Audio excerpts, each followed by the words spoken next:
Ελλάδα. Ο άνθρωπος που το έφερε το στήριξε, το λειτουργήσε επί σειρά ετών και κάποια στιγμή το παρέδωσε στις νεότερες γενιές. Η Κατερίνα Θεοφανίδου, που συμβαίνει να είναι και κόρη μου, είναι η σημερινή πρόεδρος που παρέλαβε τη σκητάλη, και παλεύουν η νέα γενιά και εγώ μέσα σε αυτούς να το ανεβάσουμε στην γνώμηση και στη συνείδηση των στελεχών. Λοιπόν, και ο Γιώργος ο Παδόπουλος είναι ο τρίτος εισηγητής, μάλλον ένας είμαι εγώ είπαμε, δύο είναι ο Παναγιώτης ο Σουβατής, τρία ο Παντουβάκης, τέταρτος ο Γιώργος ο Παπαδόπουλος, ο οποίος είναι country manager της εταιρείας McBain Cooper. Είναι μια πολυεθνική εταιρεία που ασχολείται με project management, είναι αυτοί που έχουν φτιάξει τα ΣΔΙΤ με την ελληνική κυβέρνηση πριν από 15 χρόνια περίπου. Και σήμερα στην Ελλάδα έχουν εταιρεία θυγατρική που ασχολείται με την επίβλεψη, σαν ανεξάρτητη σύμβουλη και μηχανική για την υλοποίηση διαφόρων έτσι μεγάλων έργων, κυρίως ΔΙΤ με τράπεζες κτλ. Ο Γιώργος ο Παπαδόπουλος είναι ο country manager, είπαμε. Ο κύριος Πέτερ Σουβατζής, που ίσως δεν είπαμε πολλά, είναι Έλληνας στην καταγωγή, γεννημένος, μεγαλωμένος στην Αυστραλία νομίζω πολλά χρόνια. Έχει εταιρεία facility management που λέγεται Globe Williams, με τζίρο μισό δισεκατομμύριο παγκοσμίως. Είναι σε καμιά, 50 χώρες, 45, κάπου εκεί αν θυμάμαι καλά. Και είναι από Αυστραλία, Οκεανία, Αφρική, Ασία, Ευρώπη, Μεξικό νομίζω κάποια στιγμή, αν μας τα πει καλύτερα ο ίδιος. Και θα μας φέρει την εμπειρία ο κύριος Πίτερ Σουβατζής από τις χώρες που λειτουργεί.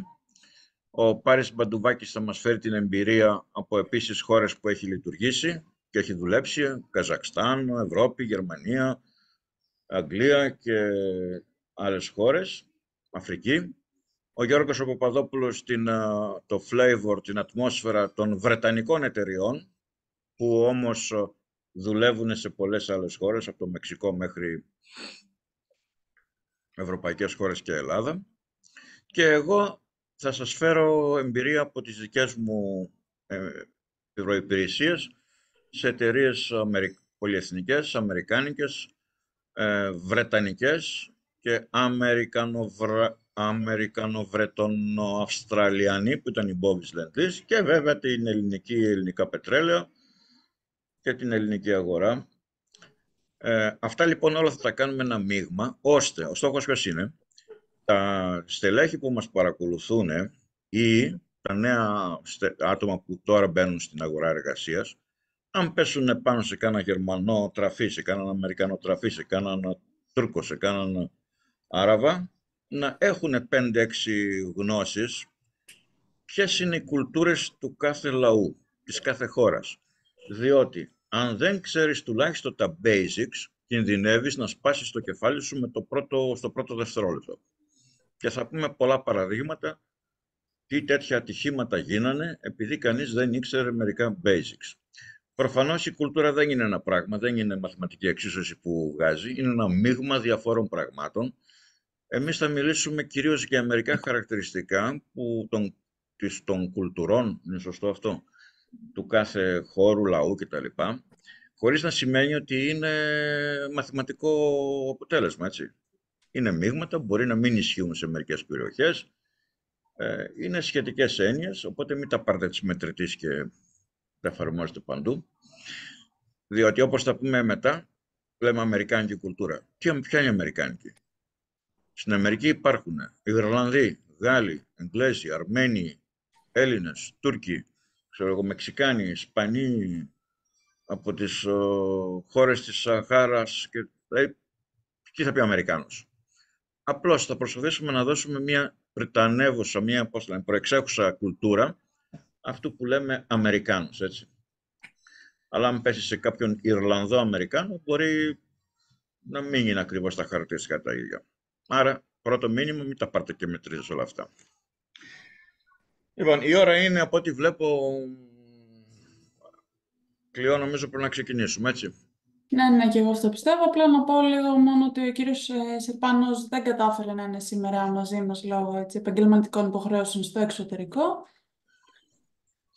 Και πιστεύω ότι μπορούμε να Ναι, ξεκινήσουμε. ο κύριος Επάνος όντως είχε γίνει κλείσαμε το ραντεβού αυτό πριν μήνες και δεν θυμηθήκαμε ότι άλλαζε η ώρα στην Αμερική ή στην Ελλάδα ενδιάμεσα και την ώρα αυτή έχει ένα άλλο σεμινάριο.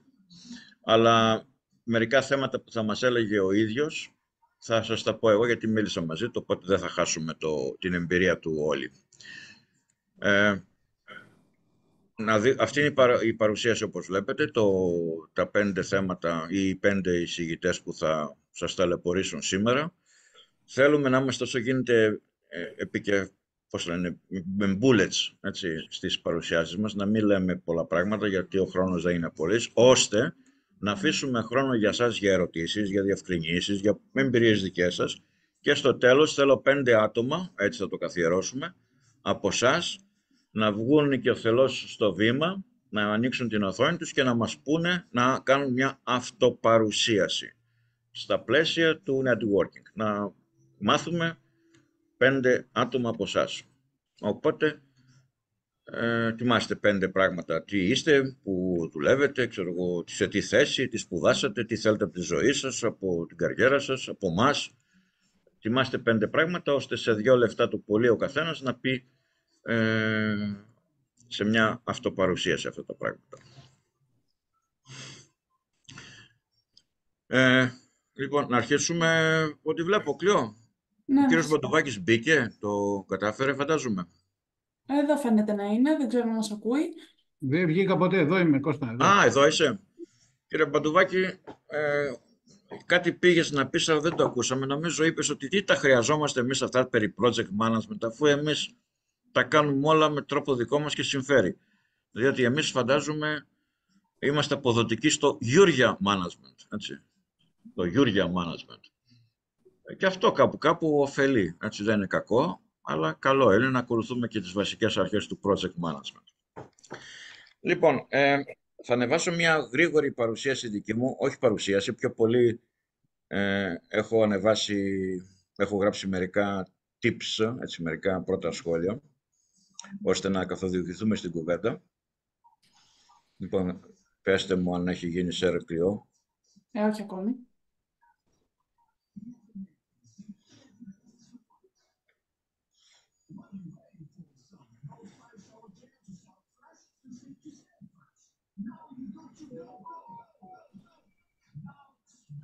Ωραία, τώρα τη βλέπουμε. Λοιπόν, αυτός είμαι εγώ πριν μερικά χρόνια, όχι πολλά χρόνια, αλλά την κρατάω αυτή τη φωτογραφία γιατί έτσι θέλω να μείνω. Λοιπόν, ας πάρουμε λίγο τις κουλτούρες. Να μην πούμε τώρα ορισμό τι είναι κουλτούρα, γιατί είναι λίγο δυσνόητο θέμα. Νομίζω ο καθένας σας καταλαβαίνει. Είναι μια ατμόσφαιρα κοινωνικών, θρησκευτικών, πολιτιστικών, τι άλλο, εθνολογικών παραμέτρων που δίνει έναν μέσο όρο μιας στάσης ενός λαού, μιας χώρας, μιας φυλής κτλ. Και η κουλτούρα χαρακτηρίζεται από μερικά προεξέχοντα στοιχεία, τα οποία διαμορφώνουν μια φήμη στην αγορά, ότι λέμε ο Έλληνας είναι αυτός, ο Αμερικάνος σκέφτεται έτσι κτλ. Θα πάμε λοιπόν να δούμε γρήγορα μερικά χαρακτηριστικά και θα καλώ όποιον ομιλητή θέλει να πει, να συμπληρώσει, να διαφωνήσει με την κουλτούρα που συζητάμε, να προσθέσει τις δικές του πινελιές ή να διαγράψουμε αυτά που παρουσιάζω. Πάμε λοιπόν να αρχίσουμε από την αμερικάνικη κουλτούρα που είναι μια πολύ μεγάλη δύναμη παγκόσμια που καθορίζει πολλά από τα πράγματα που εξελίσσονται στον πλανήτη μας. Λοιπόν, καταρχήν όταν λέμε αμερικάνικη πρέπει να έχουμε υπόψη μας ότι δεν είναι ένα πράγμα, ανάλογα με την καταγωγή της κάθε εκεί κατηγορίας μεταναστών, αν είναι Έλληνες κτλ. Έχει μια διαφοροποίηση. Αλλά κάποια πράγματα που είναι χαρακτηριστικά είναι πρώτον, one size fits for all. Οι Αμερικάνοι έχουν την τάση να λένε φτιάχνω ένα σύστημα, ένα software, μια διαδικασία, μια πολιτική και την εφαρμόζω παντού. Με το ίδιο project management παράδειγμα τρόπο που θα φτιάξω έναν ουρανοξύστη στο Μανχάταν, θέλω να κάνω και καταβλισμούς για μετανάστες στο Αφγανιστάν. Σκοντάφτει σε άλλου είδους κουλτούρα και συνήθως οι Αμερικάνοι, παρόλο που έχουν δύναμη και οργάνωση, αποτυγχάνουν όταν λειτουργούν εκτός χώρας. Τι να πω, Βιετνάμ, Αφγανιστάν, Ιράκ, Συρία, Λιβύη. Γιατί δεν λαμβάνουν, έχουν με τέτοια υπεροψία, δεν λαμβάνουν υπόψη τους τη διαφορετικότητα που έχουν άλλοι λαοί. Νομίζουν ότι οι άλλοι λαοί, η Ευρώπη, είναι οι Ηνωμένες Πολιτείες της Ευρώπης. Λέει, όπως εμείς στην Αμερική έχουμε ίδια γλώσσα, ίδια συστήματα, και εσείς το ίδιο. Αυτό είναι ένα πράγμα, το one size for all, που ναι μεν φέρνει συνέργειες και οικονομίες κλίμακος, αλλά σκοντάφτει σε απλά πράγματα. Δεύτερο χαρακτηριστικό είναι πρώτα σκοτώνουν και μετά σημαδεύουν. Έτσι το λέμε στην αγορά, έτσι. Δηλαδή, χωρίς να πολυσκεφτούν, χωρίς να σημαδεύσουν, χωρίς να ξοδέψουν χρόνο στο να κάνουν πλάνα, μπαίνουν κατευθείαν στο delivery, στο implementation. Αυτό σε αντίστοιξη με τη βρετανική κουλτούρα που λέμε the British aim, never shoot. Δηλαδή, ξοδεύουν το χρόνο τους στο να πλανάρουν, να διαπραγματεύονται, να σχεδιάζουν, αλλά το να κάνουν τον πυροβολισμό αργούνε. Result oriented είναι ο Αμερικάνος. Θέλει το αποτέλεσμα. Γι' αυτό και είναι και ικανός επιχειρηματίας. Γιατί ο επιχειρηματίας κοιτάει το bottom line. Δεν κοιτάει τα άλλα. Επίσης, του αρέσουν οι step changes. Δραματικές αλλαγές, ρηξικέλευτες, επαναστατικές, τα breakthroughs που λέμε. Δεν τον πολύ βολεύουν τα continuous improvement που είναι η ιαπωνέζικη κουλτούρα. Η Παρέτο αρχή που λέει δώσε προτεραιότητα στα 3 πράγματα, τα σοβαρότερα και όχι σε όλα, έτσι, ίσως οι Αμερικάνους είναι πολύ ενισχυμένοι. Εγώ θυμάμαι με Αμερικάνους όποτε είχα προέδρους και τα λοιπά, μου έλεγαν give me the 3 worst cases. Give me the top 3 best customers. Διότι λέει δεν θέλω να χάνω χρόνο να ασχοληθώ με τα μικρά πράγματα, μου αρκεί να ασχοληθώ με τα μεγάλα, όπως λέει ο Παρέτο. Απονήρευτοι, ναΐφ, γι' αυτό και λέμε Αμερικανάκι. Εύπολοι, εύπιστοι, τους λες κάτι, το πιστεύουν, γιατί είναι άδολοι. Καλοί διαπραγματευτές και open-minded. Ανοιχτούς ορίζοντες, ανοιχτά μυαλά. Λοιπόν, πριν περάσω, ή ας πάω και στη Βρετανική που είναι μια κοντινή κουλτούρα, οι διπλωμάτες, οι Βρετανοί, διπλωμάτες. Θυμάμαι ο πρόεδρος μου μια μέρα μου είπε σε μένα, ήθελα να πάω στην Τουρκία και στην Τουρκία γινόταν τρομοκρατικές επιθέσεις και μου λέει I strongly advise you, Kostas, not to go. Εγώ το πήρα, εντάξει, με συμβουλεύεις, δεν μου είπες με διατάσεις, με συμβουλεύεις. Και εγώ πήγα να βγάλω εισιτήριο και με τραβάει ένας από δουλειακά μου, λέει Κώστα, δεν κατάλαβες τι σου είπε. Λέει, σου απαγόρευσε να πας. Όχι ρε, του λέω. Μου είπε I advise you. Όχι, λέει, σου είπε I strongly advise you, που σημαίνει στα βρετανικά σε διατάσσω. Απλώς είναι διπλωματική γλώσσα, ευγενική γλώσσα. Process minded. Να είναι καλά το process, η διαδικασία. Lack of fun, of laugh, of enjoy. Δηλαδή το να δουλεύεις με Εγγλέζους είναι λίγο άχαρο, έτσι δεν το ευχαριστιέσαι.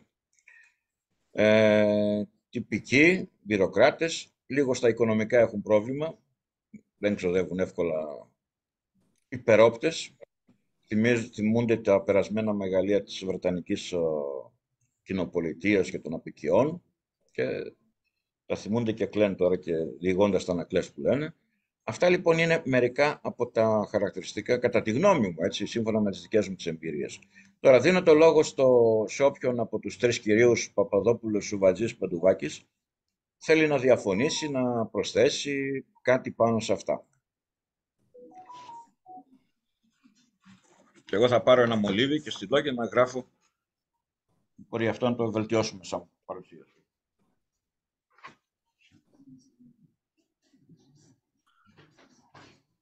Ωραία, μπορώ να κάνω ένα πρώτο σχόλιο εγώ. Βεβαίως, και επίσης και εκτός από τους εισηγητές μπορούν και άλλοι να συνεισφέρουν, έτσι, αρκεί να κρατήσουμε την κουβέντα αρκετά έτσι, σε χρόνο οργανωμένη για να κερδίσουμε. Ποιος μίλησε ότι να κάνει κάτι? Θα πάω Έλα, εγώ, Κώστα, έλα, λίγο. Καταρχήν, καλησπέρα. Παναγιώτη να σε λέμε ή Πέτρο, γιατί μας μπερδεύει το Πίτερ. Εγώ σε ξέρω Το, Παναγιώτη.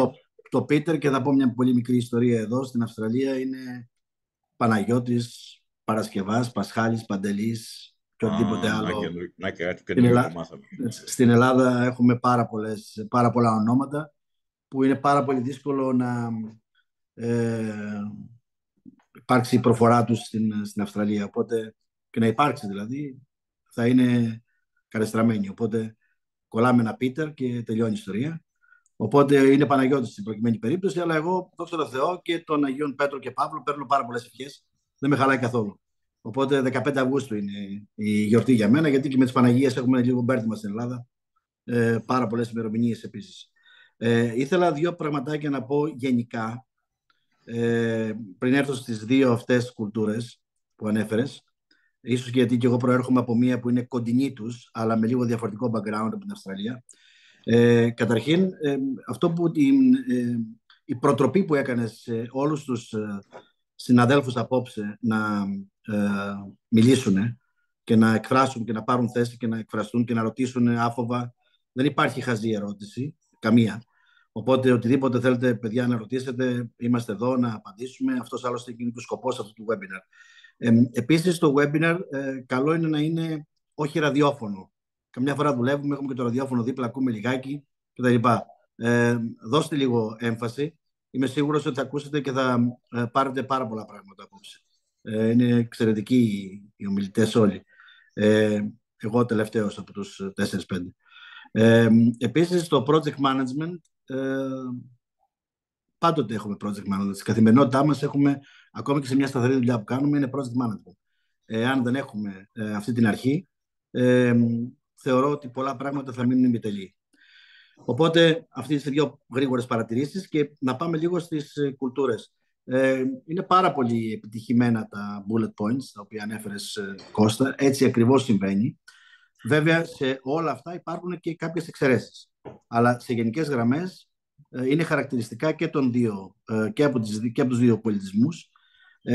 Ίσως η αμερικανική, επειδή εισαγάγει και προωθεί το One Nation, One Dream, προσπαθώντας έτσι όσο γίνεται τις διάφορες εθνικότητες να τις βάλει σε μια αμερικανική ταυτότητα. Υπάρχει και αυτή η διαφοροποίηση ανάλογα το background του καθενός. Γιατί, όπως έλεγε και ο παππούς μου, πρώτα βγαίνει η ψυχή και μετά το χούι. Και αυτό το έχουμε έντονο, ειδικά στην Ελλάδα.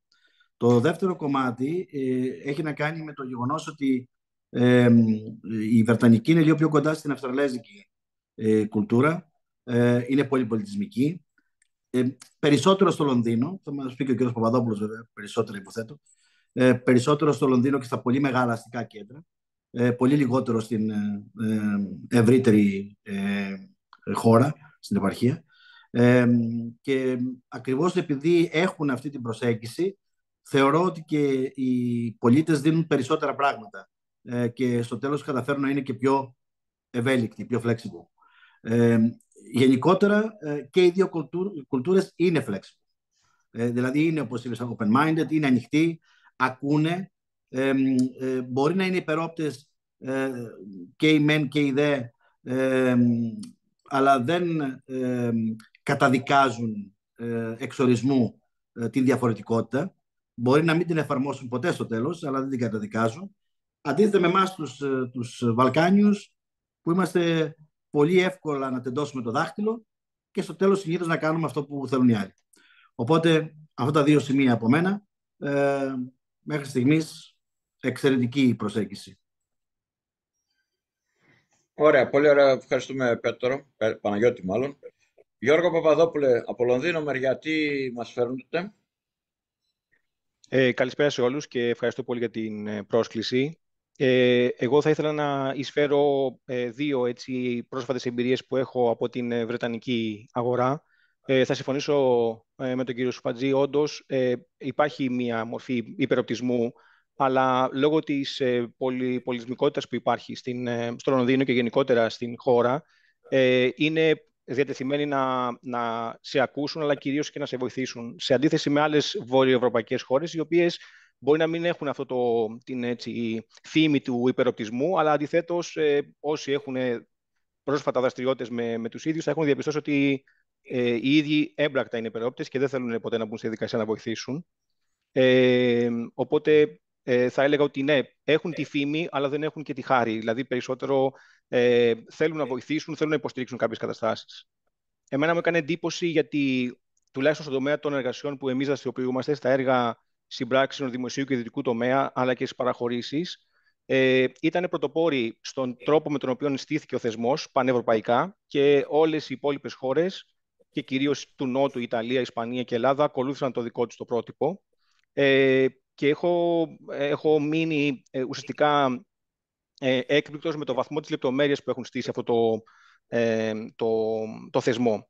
Επομένως, θα πρόσθετα σε αυτά τα bullet points που αναφέρονται ότι είναι πάρα πολύ λεπτομερείς και εξειδικευμένοι. Δηλαδή, υπάρχει μια τεράστια εξειδίκευση στην αγορά τους, σε οποιοδήποτε τομέα της αγοράς, και ειδικά στις κατασκευές και στο project management. Υπάρχουν ρόλοι σαφείς, job descriptions και συγκεκριμένες αρμοδιότητες που ο καθένας από όλους αναλαμβάνει, με αποτέλεσμα αυτό που λέμε empowerment στις ομάδες εργασίας να είναι πραγματικά εφικτό, δηλαδή ο καθένας να ξέρει τι κάνει, πώς θα το κάνει, να υπάρχουν processes και όλη η ομάδα να παράγει συνολικά. Αυτή είναι η δική μου εμπειρία.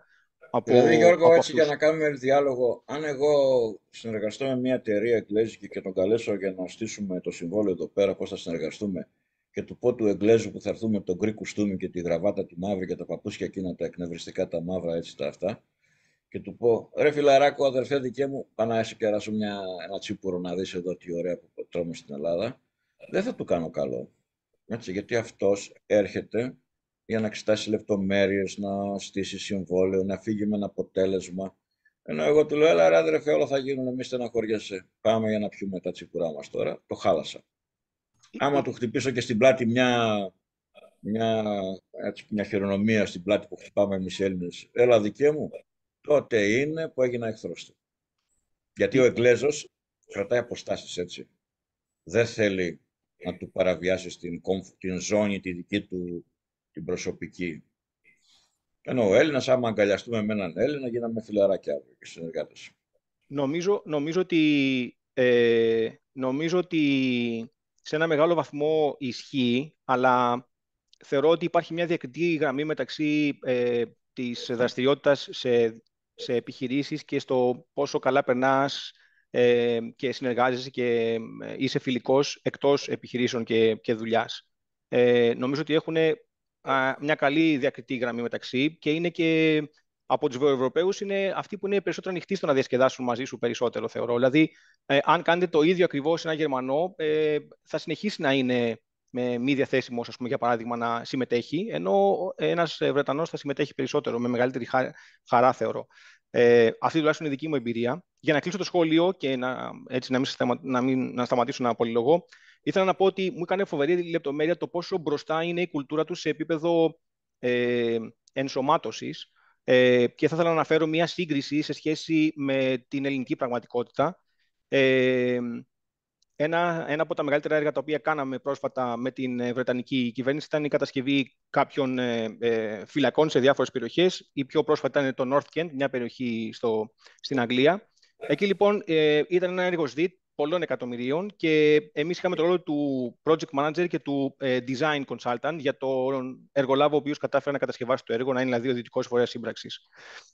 Αυτό που μου έκανε εντύπωση είναι ότι στις βασικές τεχνικές προδιαγραφές του έργου, για το συγκεκριμένο έργο, απαιτήθηκε να υπάρχουν χώροι φιλοξενίας ζώων για τους κρατούμενους, οι οποίοι την χάνει να συλλαμβάνονται στο αυτοκίνητο τους, για παράδειγμα, και έχουν κάποιο ζώο μαζί τους, κάποιο σκύλο ή κάποια γάτα κτλ. Για να μπορέσει να διαμείνει και ασφαλώς και ευπρεπώς σε ένα συγκεκριμένο χώρο για όσο χρονικό διάστημα απαιτείται να διεκπαιρεωθεί αυτή η διαδικασία. Όχι μες στο κελί του, εκτός ήταν, αλλά θέλω να πω ότι στην κουλτούρα τους είχαν βάλει μία απέτηση κάποιος σχεδιαστής να φτιάξει εγκαταστάσεις και υποδομές για κάτι τέτοιο, το οποίο είναι πολύ μπροστά σχέση με τις δικές μας καταστάσεις. Είχα την τύχη να είμαι ο τεχνικός σύμβουλος σε έναν επενδυτή που αγόρασε εν τέλει 14 κυβερνητικά κτίρια, εκ των οποίων πρόσφατα και τη Γαδά. Αν δει κάποιος στη Γαδά τους χώρους φιλοξενίας γενικότερα, σε σχέση με αυτό που αντιμετωπίζουμε στο εξωτερικό, είναι εντελώς διαφορετικός. Δεν λέω ότι οι συνθήκες είναι καλύτερες, λέω όμως ότι οι προδιαγραφές είναι πολύ πιο λεπτομερείς και έχουν μια ενσωμάτωση και έναν έτσι διαφορετικό τρόπο, ο οποίος είναι πιο, να το πω, πιο ανθρώπινος. Και δεν θέλω να σε κουράσω άλλο. Πολύ ωραία, Γιώργο, ευχαριστούμε πολύ. Ο κύριος Μπαντουβάκης μήπως θέλει να βάλει τη δική του πινέλια, αν μας ακούει.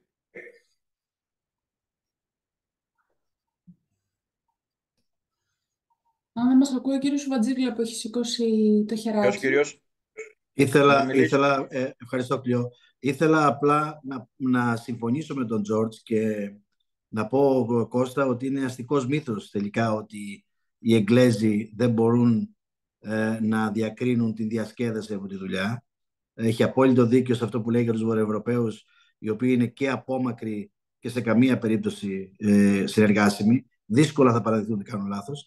Αλλά εμείς όσους Εγγλέζους έχουμε φιλοξενήσει στην Ελλάδα, ψάχνουμε να βρούμε και τα πιάτα στο τέλος. Οπότε δεν δίδεται κανένα θέμα. Ναι, για είναι να περνάνε καλά. στερημένη από γαστρονομία είναι, όντως.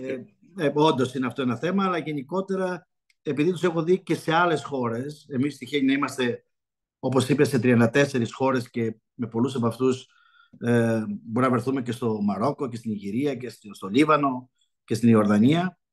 Παντού, ό,τι και να είναι που εμείς σαν Έλληνες και σαν Έλληνο-Αυστραλοί τα πλησιάζουμε με κάποιο σκεπτικισμό κάποια πιάτα, αυτοί δεν αφήνουν τίποτα. Οπότε περνάνε καλά γενικότερα, το έχουν κατανοήσει αυτό. Αυτό το μικρό σχόλιο, οπότε εάν θέλεις συνεχίζεις. Ωραία. Δεν ξέρω ο κύριος Ποντοβάκης αν μας άκουσε και θέλει να πει κάτι. Ένα σχόλιο μέχρι να δούμε αν μας ακούει. Το εξής.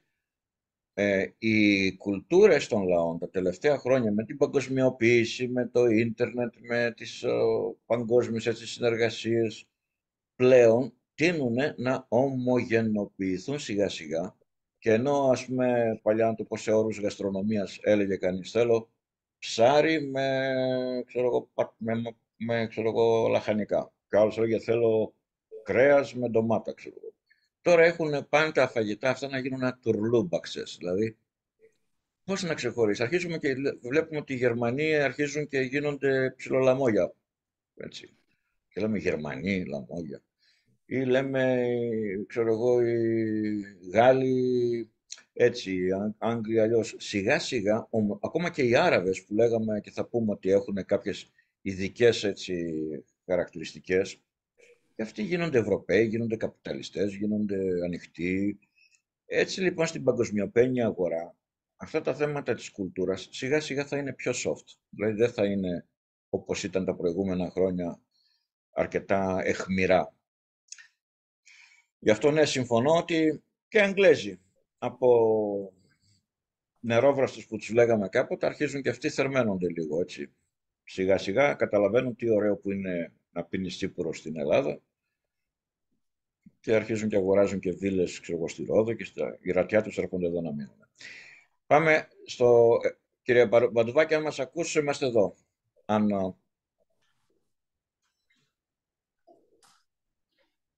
Λοιπόν, πάμε να πούμε άλλες κουλτούρες. Να πιάσουμε την αραβική, μουσουλμανική, αυτές τις χώρες. Και την αφρικάνικη και τα λοιπά. Για να δω εδώ. Λοιπόν, έχω γράψει μερικά στοιχεία δικά μου από δικές μου εμπειρίες ή συνομιλητών. Καταρχήν, όταν λέμε Άραβας δεν είναι ένα πράγμα, έτσι. Η θρησκεία στους Άραβες είναι πρώτο τραπέζι πίστα παράμετρος.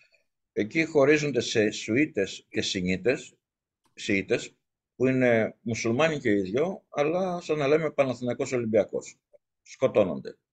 Άρα θα δούμε εντελώς διαφορετικές κουλτούρες. Και μετά υπάρχουν διάφορες σέκτες, έτσι, αιρέσεις. Στην Ινδία, ξέρω εγώ, μπορεί να υπάρχουν άλλες 25 σέκτες. Οπότε, μην περιμένουμε να δούμε και μία ενιαία εκδήλωσή τους. Οι Άραβες είναι πολύ αργοί στις αποφάσεις.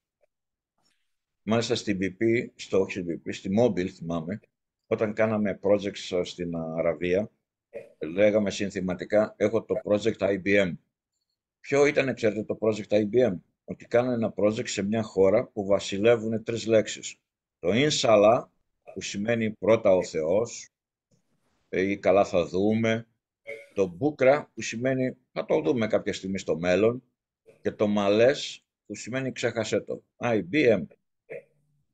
Εδώ θέλω από τον Πέτρο το Σουβατζή και μετά να πει το δικό του που έχει πιο καλή εμπειρία. Έτσι, άρα μην περιμένετε από τους Άραβες να τους πείτε Δευτέρα πρωί 9 η ώρα θέλω το meeting να γίνει και να κάνουμε και αυτόματα να ανταποκριθούν. Έτσι. Μπορεί να κάνετε 3 χρόνια να συζητάτε το πλάνο ενός έργου. Πείθονται καλύτερα μόνο αν οι εντολές και οι οδηγίες περάσουν μέσα από έναν τοπικό Άραβα και μάλλον senior πρόσωπο. Αν πας κατευθείαν σαν Αμερικάνος ή σαν Έλληνες να μιλήσεις με τους Άραβες, τους officers, δεν περπατάει εύκολα. Γυναίκες, μεγάλο θέμα, βέβαια αμβλύνεται όσο περνάνε τα χρόνια, αλλά οι γυναίκες, για τις γυναίκες τους θέλουν έναν απλό σεβασμό. Όχι focus. Όχι να τους σεβαστείς και να τους τιμήσεις παραπάνω από ό,τι τους άντρες. Επουδενή δέχονται γυναίκες να καθοδηγήσουν ή να διοικήσουν ή να δώσουν εντολές σε άντρες. Παραδείγματα, στείλαν η εταιρεία μου μια Γερμανίδα project director σε ένα έργο νομίζω στο Blue City ήταν, που είχε πάρει η Bovis σαν project manager και έκανε ένα kick-off meeting, είχε από κάτω τις 50-60 Άραβες φυσταμένους μηχανικούς κτλ. Και άρχισε να τους λέει η Γερμανίδα, λοιπόν κύριοι θα δουλέψουμε έτσι, θα κάνουμε αυτό, τη Δευτέρα εκείνο, περιμένουν ένα ραπόρτ κάθε Παρασκευή. Τους έκανε ό,τι κάνουμε στις εταιρείες που δίνουμε στόχους, οδηγίες, εντολές άμα χρειαστεί κτλ. Εκεί που μιλούσε, άνοιξε η πόρτα, μπήκε ο φύλακας και λέει σας ζητάνε επιγόντως στο τηλέφωνο. Ήταν ο πρόεδρος της Bovis από την Αμερική και της είπε φύγε κατευθείαν, πάρ' τη βαλίτσα σου, πάνε στο αεροδρόμιο, πάρ' την πρώτη πτήση, γύρνα πίσω. Με πήρε ο Σεΐχης και μου είπε το έργο μόλις το χάσατε, πάρ' την αυτήν από εδώ, μην τη βλέπουμε. 2 δις το έργο. Άρα θέλει προσοχή πώς απευθυνόμαστε σε άνδρες Άραβες. Έτσι. Οι γυναίκες στο εξωτερικό όταν είναι, τότε ανεβάζουν τον πύχη και απαιτούν μία ισότητα και διαπραγματεύονται με τους άνδρες σαν ίση προς ίσον. Ενώ στην Αραβία σκύβουν το κεφαλάκι, βάζουν το φερετζέ και είναι σαν πετραδάκια. Είναι και πρόθυμες να σου μιλήσουν και λίγο off the record και να σε υποστηρίξουν σαν project manager. Η γλώσσα δεν είναι μία, λέμε η αραβική γλώσσα, αλλά είναι πάρα πολλές διάλεκτοι που άμα δεν τις ξέρεις, άλλο μιλάνε στην Τινησία, άλλο μιλάνε στο Ομάν. Και υπάρχει βέβαια και μία διαμάχη εσωτερική, θρησκευτική, χριστιανοί εναντίον versus μουσουλμάνοι, έτσι. Στη Συρία, στην Αιθιοπία, στην Αίγυπτο, στο Λίβανο, βλέπετε γίνονται πολλές τέτοιες επιθέσεις σε χριστιανούς κτλ. Τώρα και 2 λόγια για την Αφρικάνικη. Όταν λέμε Αφρική υπάρχουν εκατοντάδες φυλές, άρα τι να πιάσεις και τι να πεις. Στην Ιγυρία, παράδειγμα, υπάρχουν 300 φυλές. Άντε παίζουν τώρα ποια κουλτούρα. Κάθε μάνατζερ, άμα αναθέσεις έναν φύλαρχο, σε έναν ηγέτη μιας φυλής να οργανώσει ένα project, θα διώξει όλους τους άλλους και θα φέρει μόνο τη φυλή του. Έτσι αισθάνονται ασφαλώς, έτσι είναι η κουλτούρα τους. Σε κάποιες χώρες επίσης υπάρχει η διαίρεση Σουίτες και Σιήτες, Σουνίτες και Σιήτες, όχι Σουίτες, λάθος. Και σε μερικές χώρες, όπως η Αίγυπτος, ενώ περιμένουμε λέμε με τους μαύρους πρέπει να τα πάνε καλύτερα γιατί είναι κοντά εκεί, δεν έχουν καλές σχέσεις με τους μαύρους. Όπως επίσης και χώρες όπου οι μαύροι, ας πούμε, Νιγηρία, Κονγκό κτλ. Μην νομίζετε αν πάει ένας μαύρος Αμερικάνος θα τον υποδεχθούν σαν συγγενή τους. Δεν χωνεύουν τους μαύρους που έρχονται από εμπεριαλιστικές χώρες, έτσι, παρόλο που είναι μαύροι κι αυτοί. Λοιπόν, σταματάω εδώ για να δώσω το λόγο σε όσους έχουν εμπειρία από τέτοιες κουλτούρες άραβο-αφρικανικές, μουσουλμανικές. Ωραία. Μπορώ να ξεκινήσω ίσως, Κώστα? Ναι, Πέτρο. Ωραία, επειδή ειδικά στην περιοχή Μίνα, Middle East, North Africa, έχουμε 8 χώρες δικές μας, με παρουσία δική μας στην Globe Williams, πηγαίνοντας πίσω από το 2009. Και επίσης και στην Αφρική, ιδιαίτερα στη Νιγηρία, Μαρόκο και Νότια Αφρική. Θα σου πω μερικά πράγματα απλά. Καταρχήν, υπάρχουν τεράστιες διαφορές. Ο Κώστας έθεσε κάποια σημεία στα οποία διαφοροποιούνται αρκετά. Ωστόσο όμως, όπως και στην Ευρώπη, που εμείς οι Βαλκάνοι θεωρούμαστε παιδιά ενός κατώτερου θεού, ιδιαίτερα από τους Βορειοευρωπαίους και από τους Αγγλοσάξονες, το ίδιο συμβαίνει και στην Αραβική Χερσόνησο και γενικά στον αραβικό κόσμο. Και στο μουσουλμανικό κόσμο, έτσι, γενικότερα, γιατί ο μουσουλμανικός κόσμος δεν περιορίζεται μόνο στην Arabian Peninsula, αλλά έχει μεγάλο κομμάτι, το μεγαλύτερο ίσως στη Βόρεια Αφρική, αρκετή μεγάλη παρουσία πλέον και στην υποσαχάρια Αφρική, την εσωτερική Ασία και την Ινδοτσάινα. Και να σκεφτούμε ότι η πολυπληθέστερη μουσουλμανική χώρα είναι η Ινδονησία, έτσι, με 270 εκατομμύρια κόσμο. Καταλαβαίνετε λοιπόν ότι υπάρχουν και εδώ πολύ μεγάλες διαφορές. Οι λεγόμενες χώρες GCC, δηλαδή η Σαουδική Αραβία, Κατάρ, Μπαχρέιν, Ηνωμένα Αραβικά Εμιράτα, θεωρούν σχεδόν όλους τους υπόλοιπους ως υποδέστερους. Και είναι και εκεί που βρίσκεται και τις μεγαλύτερες αντιθέσεις. Εάν έχετε ταξιδέψει Ντουμπάι και Αμπουντάμπι, στην ίδια χώρα, 45 λεπτά η μία πόλη από την άλλη, δύο κόσμοι διαφορετικοί. Ο ένας πολύ δυτικόστροφος, ο άλλος κολλημένος στο παρελθόν, με έντονο το στοιχείο του μουσουλμανισμού, αλλά οι δουλειές. Και τα project τεράστια, έτσι. Από τις πιο μετριοπαθείς χώρες στον αραβικό κόσμο είναι η Ορδανία και το Μαρόκο, ίσως γιατί και οι βασιλιάδες τους είναι πολύ πιο ανθρώπινοι. Υπάρχουν φυσικά και άλλες χώρες με πολύ μεγάλες επίσης διαφοροποιήσεις. Σωστή η παρατήρηση για την Αίγυπτο, Κώστα. Η Αίγυπτος βέβαια είναι μια πολυπληθέστερη χώρα, μαζί με την Σαουδική Αραβία είναι οι δύο μεγαλύτερες χώρες της Middle East North Africa. Σχεδόν 100 εκατομμύρια κόσμου και αυτοί.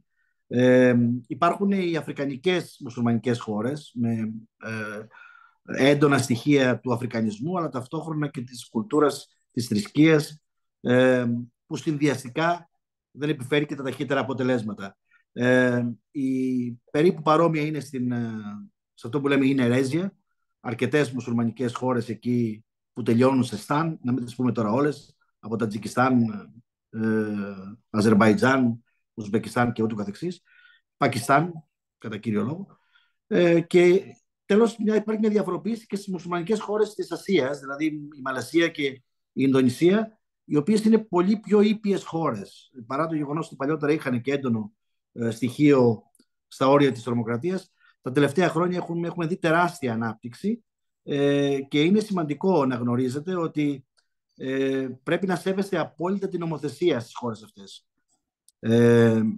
Και να σκεφτείτε ότι η απόλυση ενός απλού εργαζόμενου μετά από δικό του ουσιαστικό σφάλμα στην Ινδονησία επιφέρει ως μήνυμο αποζημίωση 57 εβδομάδες. Καταλαβαίνετε τι σας λέω, έτσι, δηλαδή πάρα πολύ υψηλές αποζημιώσεις, οπότε είναι πολύ μεγάλη προσοχή, χρειάζεται στην επιλογή των ανθρώπων, και προφανώς με όσους θα κληθείτε να κάνετε κάποιο είδους έργο, project management ή επιχείρηση στις χώρες αυτές. Επίσης θέλω να πω ότι είναι πολύ σημαντική η διαφορά στην παραγωγικότητα. Ξεχάστε αυτό που ξέρουμε εμείς εδώ, η λέξη φιλότιμο φυσικά υπάρχει μόνο εδώ. Εκεί δεν υπάρχει τίποτα, τα πάντα είναι συνδεδεμένα με την αμοιβή, και όχι απαραίτητα με την ίδια αναλογία. Δεν θα δείτε ανθρώπους που θα βγουν από τον δρόμο τους, δεν θα κάνουν τίποτα πέρα από αυτό το οποίο τους θέτεται μέσα σε ένα τετράγωνο, και πολλές φορές δεν θα κάνουν ούτε αυτό, ειδικά αν νιώσουν ότι δεν υπάρχει συνεχές supervision. Γι' αυτό είναι πάρα πολύ σημαντικό, ναι, να θέτετε τι θέλετε ακριβώς να σας κάνουν, θα θέλετε αυστηρά χρονικά διαστήματα και θα είστε από πάνω. Και ένα τελευταίο, γιατί στις χώρες αυτές βρίσκεις πάρα πολλά χέρια, δεν βρίσκεις καθόλου εξειδικευμένο προσωπικό. Πρέπει να καταβάλεις μεγάλη προσπάθεια για να μπεις στη διαδικασία αυτή. Δύο πράγματα που είναι πολύ σημαντικά ακόμη είναι ο χρόνος. Αρκεί να σας πω ότι ο δικός μας συνέτερος στη χώρα, που είναι ένας από τους φιλάρχους που ανέφερε πριν ο Κώστας, έχει δικά του πανεπιστήμια, είναι ο ιδιοκτήτης της Toyota στην Νιγηρία και ο άνθρωπος που έχει το ρεκόρ πωλήσεων στην Toyota με πάνω από 3,5 εκατομμύρια αυτοκίνητα παγκοσμίως. Παρ' όλα αυτά, τους πήρε 6 μήνες να απαντήσουν στην πρόταση που τους είχαμε κάνει και θεωρήσανε ότι ήταν και γρήγορη η απάντησή τους. Έτσι, καταλαβαίνετε, εμείς είχαμε προχωρήσει ήδη σε άλλα project, σε άλλες χώρες και αυτοί γυρίσανε μετά από 6 μήνες και μας είπανε μια χαρά, προχωράμε με την πρότασή σας. Άρα ο χρόνος έχει άλλη διάσταση στις χώρες αυτές και η υγιεινή και ασφάλεια επίσης στον χώρο της εργασίας. Καμία σχέση με την Ευρώπη, καμία σχέση με την Αμερική, την Αυστραλία και ούτω καθεξής. Σας δίνω και εδώ ένα τελευταίο παράδειγμα. Στα κτίρια της Coca-Cola στην Νιγηρία εντοπίσαμε μέσα στο printers room με τους εκτυπωτές κάμια 12 λάστιχα ελαστικά αυτοκινήτων. Και στην ερώτηση του δικού μας manager εκεί, γιατί είναι αυτά εδώ, η απάντηση ήταν αποθήκευση. Ενώ οι εγκαταστάσεις ήταν τεράστιες και μπορούσαν να αποθηκεύσουν παντού. Ήταν όμως το κοντινότερο άδειο γραφείο ή σχεδόν άδειο κοντά στην είσοδο. Άρα καταλαβαίνετε τον τρόπο με τον οποίο αντιλαμβάνονται το commitment, το duty, τη δουλειά και ούτω καθεξής. Αυτά μερικά πράγματα, αλλά σε γενικές γραμμές άνθρωποι ευχάριστοι να δουλέψει μαζί τους, ιδιαίτερα στην Αφρικανική Ήπειρο. Είναι αυτό που λέμε, μέσα στη φτώχεια τους δεν πάβουν να είναι αλέγκροι, να είναι χαρούμενοι, να είναι χαμογελαστοί. Αν κάποιοι έχουν ταξιδέψει στην Νιγηρία ή στο Λάγκος, που μπορεί να είσαι κολλημένος 3 ώρες 100 μέτρα στον δρόμο, βλέπεις χιλιάδες ανθρώπους να έρχονται από παντού, να πουλάνε γυναίκες, άντρες, να πουλάνε μέχρι και πιτόνια με βενζίνη και ούτω καθεξής, αλλά με ένα τεράστιο χαμόγελο. Δηλαδή, εγώ έμεινα έκπληκτος στα πρώτα μου ταξίδια στην χώρα αυτή, στην Αφρικανική Ήπειρο, και θεωρώ ότι αυτό είναι κάτι το οποίο πρέπει να το λαμβάνουμε σοβαρά υπόψη μας όταν συνεργαζόμαστε με τέτοιους ανθρώπους. Ευχαριστώ, Κώστα. Και εμείς ευχαριστούμε, Πέτερ. Πραγματικά λες και μας μίλησες, λες και ήσουν ντόπιος από εκεί. Τα έχεις ζήσει με το κουτάλι όλες αυτές τις εμπειρίες, οπότε και επειδή συναναστρέφεσαι από τον CEO μιας εταιρείας μέχρι και κάτω τους εργαζόμενους, έχεις όλη την κουλτούρα γνωστή. Πάρη Μπαντουβάκη, αν μας ακούς, γιατί δεν σε ακούμε, εμείς δεν ξέρω αν έχουμε πρόβλημα στη σύνδεση. Κλειώ, αν θέλεις λίγο το ελέγχεις. Μας ακούει με διακοπές, όπως μου λέει στο chat. Μας ακούει με διακοπές, αλλά εμείς δεν τον ακούμε ούτε καν με διακοπές. Πρέπει να έχει θέμα με τη δική του σύνδεση, ο κ. Παντουβάκης. Καλησπέρα, μ' ακούτε? Τώρα σε ακούμε, κύριε Παντουβάκη, μόλις σε ακούσαμε. Λοιπόν, αν μας άκουγες αυτές τις... Με καλέσετε, δεν άκουσα τίποτα. Μας άκουγες τα τελευταία 23 λεπτά ή όχι? Ακούω συνέχεια, αλλά με άπειρες διακοπές που δεν καταλαβαίνω. Εγώ φταίω, εσείς φταίτε, δεν έχω. Όλοι οι άλλοι ακούτε καλά, έτσι. Εγώ προτείνω ότι φταίει η Μέρκελ και ο Σόιμπλε. Μάλιστα. Είναι, πετάμε την μπάλα στην εξέδρα και ηρεμούμε. Κανείς μας δεν φταίει. Ο Σόιμπλε φταίει. Λοιπόν, σε ακούμε, κύριε Πάρη. Αυτό που λες, cultural είναι πάντως.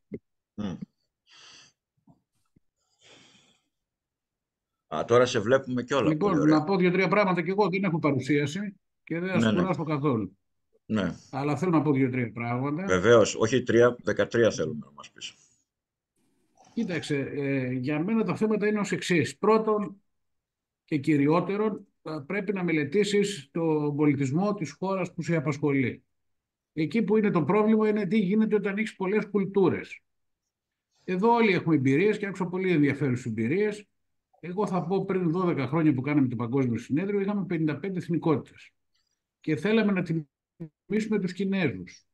Και για να τους τιμήσουμε θα τους δίναμε ένα μετάλλιο.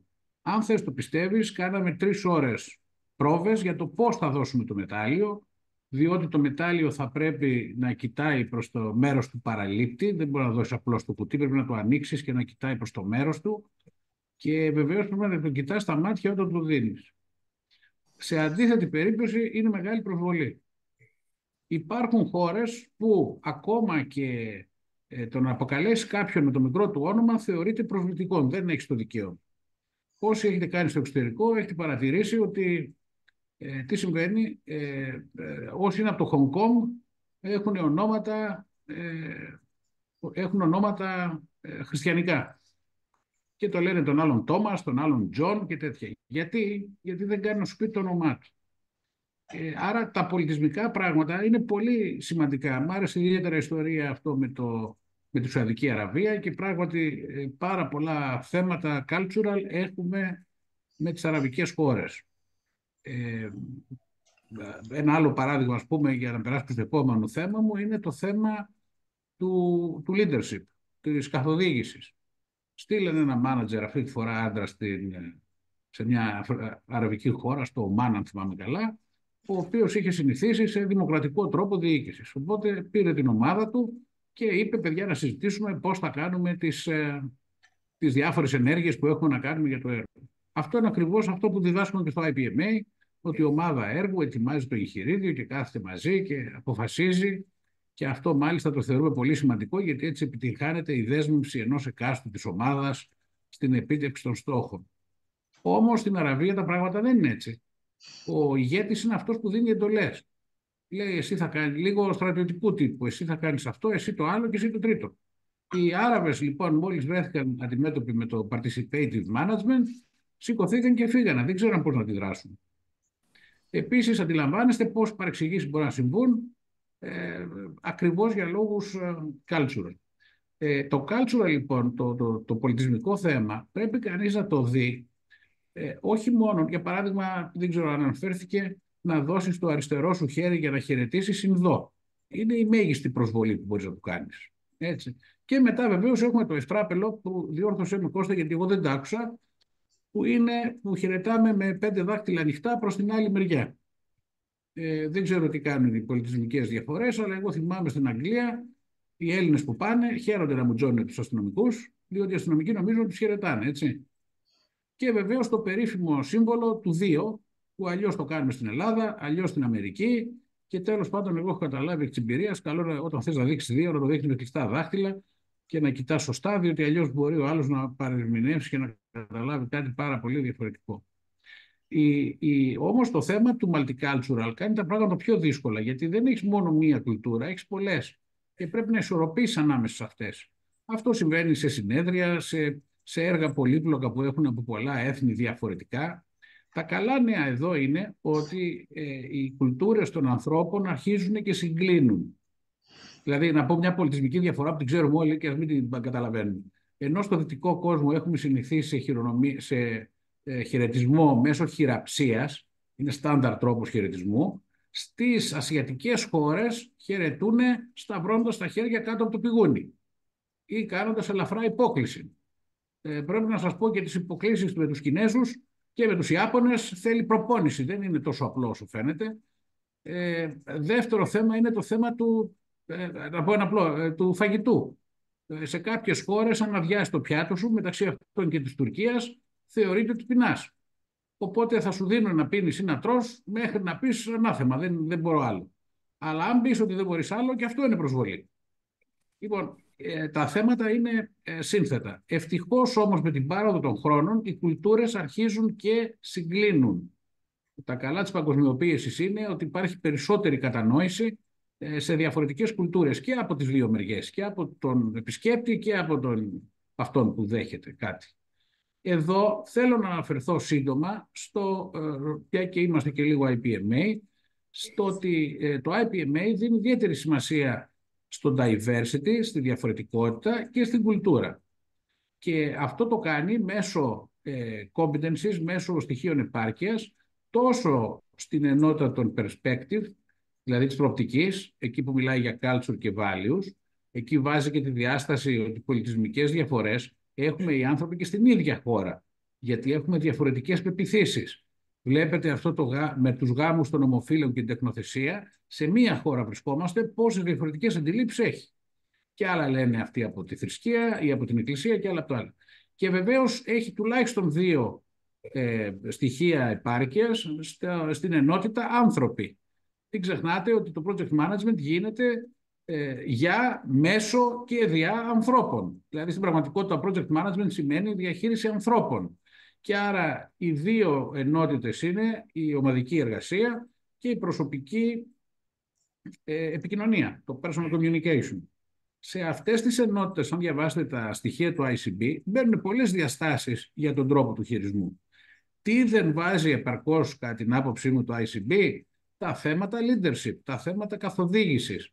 Δηλαδή, όχι πώς θα έρθει σε πολιτισμικό διάλογο με κάποιο άλλο άνθρωπο από άλλη φυλή και από άλλη θρησκεία, αλλά και πώς θα μπορέσεις να τον καθοδηγήσεις. Πώς δίνεις εντολή. Στην Αραβία είναι πολύ διαφορετικός ο τρόπος εντολής και όσοι βρεθήκατε εκεί και μην καταλαβαίνετε τη γλώσσα, βλέπετε πώς μιλάει ο προϊστάμενος στους υφισταμένους του. Ή στην Τουρκία, γενικά στις μουσουλμανικές χώρες, αυτός που είναι από πάνω, στην ουσία εντέλεται δίκην αυτοκράτορα, έτσι. Και έχετε δει και τους Τούρκους ίσως σε ταινίες που φεύγουν όλο υποκλίσεις και χειροφιλήματα. Και στις αραβικές χώρες, γενικά στις μουσουλμανικές. Στις ευρωπαϊκές δεν υπάρχει αυτή η κουλτούρα. Προσπαθώ τώρα να στήσω ένα έργο με την Αλγερία και κατάλαβα ότι βασικά χρειάζεται μελέτη του θέματος, πέραν των ικανοτήτων. Και αν μου επιτρέψετε, για να πω και κάτι χρήσιμο, θα σας περάσω, κυρία Σαϊτάκη, θα το περάσω σε εσάς και εσείς θα το περάσετε στους υπόλοιπους, θα σας περάσω ένα link στο chat, το οποίο είναι, τι είναι αυτό το link? Αυτό είναι ένα ωραίο site με το οποίο λέγεται The Culture Factor και με το οποίο συγκρίνεις δύο χώρες μεταξύ τους σε διάφορα πράγματα. Συγκρίνεις δηλαδή σε κάποιους παράγοντες δύο χώρες μεταξύ. Και τώρα θα κλέψω και την οθόνη. Μπορώ να σας κλέψω την οθόνη? Νομίζω... Ναι, φυσικά μπορείτε να κάνετε share. Για ένα λεπτό μου πει. Μπορώ να κάνω share, αλλά δεν μου κάνει share αυτό που θέλω να μου κάνει share. Πώς γίνεται αυτό το θαύμα? Γιατί δεν μου το κάνει share? Κάτι θα κάνουμε. Κάτι πάει να γίνει. Τι θέλω να σας δείξω είναι το site, κυρία Σαϊτάκη, αν θέλεις περάσει το link και στους άλλους. Μπορεί να τους είναι χρήσιμο. Στο chat. Εγώ σας θέλω γιατί μου είναι εμένα χρήσιμο. Το κάναμε? Ναι, το βλέπουμε. Αλλά πριν περάσετε θα δείτε τη σύγκριση δύο χωρών που δεν είναι πολύ γνωστές. Καταρχήν ακούγομαι καλά ή ακούγομαι διακοπές? Μια χαρά.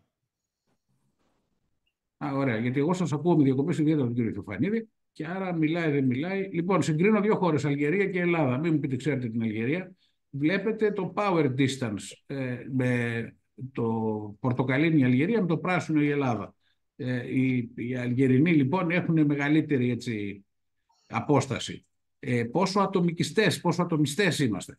Βλέπετε ότι στην Ελλάδα είμαστε πολύ περισσότερο ατομιστές από ότι είναι οι Αλγερινοί. Πόσο παρακίνηση έχουμε για να κάνουμε τα αποτελέσματα. Στην Ελλάδα πιστεύουμε ότι είμαστε πολύ ικανοί και μπορούμε να πετύχουμε τους στόχους μας. Πόσο αποφεύγουμε τους κινδύνους. Εδώ μάλλον ρώτησε δημόσιους υπαλλήλους, γιατί βλέπετε 100% των Ελλήνων δεν θέλουν ρίσκα. Οι άλλοι είναι λίγο πιο. Πώς προσανατολιζόμαστε προς πιο μακροπρόθεσμους στόχους. Πώς κάνουμε τώρα βοηθήστε με λίγο στα αγγλικά. Το indulgence, πώς το μεταφράζουμε αυτό τώρα? Ψυχεδέλεια. Πώς το είπες? Ψυχεδέλεια. Ψυχεδέλεια. Το indulgence. Ναι, δεν έχει ψυχεδέλεια. Το ενδελέχεια, πώς λέγεται στα αγγλικά το ενδελέχεια? Indulgence δεν είπε? Λοιπόν, αυτό που εννοεί είναι πόσο επίοικης είναι κάποιος. Πόσο επίοικης είναι στους άλλους ανθρώπους.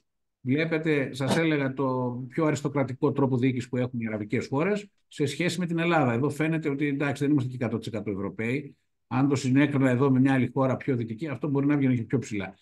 Λοιπόν, αυτό είναι η πρώτη προσέγγιση στο πώς μπορώ να δω μια χώρα. Γιατί το να κάτσω να γράψω παραδείγματα για όλες τις χώρες και για όλες τις καταστάσεις, μάλλον είναι ένα καταπληκτικό έργο, αλλά δεν είναι τόσο εύκολο.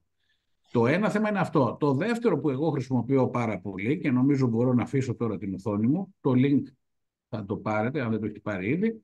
Το δεύτερο πράγμα είναι, εγώ τουλάχιστον κοιτάω τα do's and don'ts. Αν πας στο Google και του βάλεις don'ts in Italy ή don'ts in the UK, θα δεις, θα σου βγάλει μια λίστα, τα 10 πράγματα, τα οποία καλό είναι να μην σκεφτείς καν να τα κάνεις. Για παράδειγμα, στην Τουρκία δεν επιτρέπει να φοράς παπούτσια σε μέρη λατρείας. Δεν πρέπει να ξεχνάς την εθιμοτυπία στο τραπέζι. Το τραπέζι είναι τελετή για αυτούς. Δεν πρέπει να μπαίνεις μπροστά από κάποιον και να του κρύβεις τη θέα. Δεν πρέπει να μη σέβεσαι τα έθιμα του Ραμαζανίου. Δεν πρέπει να μπαίνεις σε ταξί το οποίο δεν έχει σήμα από πάνω. Ταξί. Δεν πρέπει να φοράς αποκαλυπτικά ρούχα, όπως όλες οι μουσουλμανικές θρησκείες. Δεν πρέπει να κάνεις πλάκα με την τουρκική γλώσσα. Επίσης, δεν πρέπει να αφήνεις φαγητό στο πιάτο σου. Είναι προσβολή. Πάμε στην Κίνα. Στην Κίνα είναι προσβλητικό και γενικά σε ασιατικές χώρες να αφήνεις φιλοδόρημα για το σερβιτόρο, για παράδειγμα. Στην Ιαπωνία είναι σαν να τον προσβάλλεις, αν κάνει καλά τη δουλειά του. Δεν επιτρέπεται για όσους τρώτε με chopsticks να τα καρφώνετε κάθετα στο πιάτο σας, διότι αυτό θεωρείται διότι σταματάτε να τρώτε και τα καρφώνετε. Έχει, ξέρω εγώ, νούτλους και τα καρφώνετε κάθετα για να κάνει τη δουλειά σας. Αυτό είναι προσβολή. Δεν πρέπει στην Κίνα να δείχνεις ανθρώπους. Αυτό βέβαια και στις δυτικές κοινωνίες έχει αρχίσει και έρχεται, αλλά γενικά δεν μπορείς να δείχνεις. Δεν μπορείς να ξεκινάς να μιλάς για επιχειρηματικά θέματα, για business, με το που γνωρίζεις τον άλλον. Πρώτα θα πρέπει να γνωριστείς. Εδώ η κουλτούρα είναι κοινή με το Ανατολικό μπλοκ, που ίσως ξέρετε, στο Ανατολικό μπλοκ για να κάνεις δουλειές πρέπει να πιεις πρώτα ένα μπουκάλι βότκα. Έχω πιει με πριτάνης Ανατολικών Πανεπιστημίων ένα μπουκάλι βότκα. Αυτοί δεν πάθαν τίποτα, εγώ δεν θέλω να σας πω τα αυτά, αλλά έτσι έπρεπε να γίνει. Δεν πρέπει να χρησιμοποιείς στην Κίνα το πρώτο όνομα. Μόνο ο πατέρας και η μάνα μπορούν να χρησιμοποιούν το πρώτο όνομα ενός ανθρώπου. Στην Κίνα δεν πρέπει να αργείς τα ραντεβού σου. Αντιθέτως, στην Τουρκία, όταν λένε στις 1, εννοούν περί τις 1. Δεν επιτρέπεται στην Κίνα, θεωρείται προσβλητικό, να σφυρίζεις. κτλ. Βλέπετε λοιπόν ότι έχω ένα site και χρησιμοποιώ. Το δεύτερο όμως που κάνω είναι ψάχνω για τις τουριστικές πληροφορίες για τη χώρα που με ενδιαφέρει και σιγά σιγά χτίζεις μια βάση δεδομένων και καταλαβαίνεις λιγάκι, που είναι τα do's and don'ts.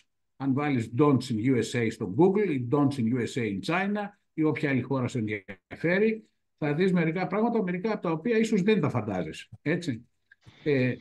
Άρα η πρώτη μας πληροφορία είναι τουριστική. Η δεύτερη πηγή reference είναι, και δεν κυκλοφορούν πάρα πολλά case studies, αλλά αν ψάξεις υπάρχουν και μελέτες περίπτωσης για πολιτισμικές διαφορές, οι οποίες είναι κατά βάση ανθρώπινες, μεταξύ των διαφόρων χωρών.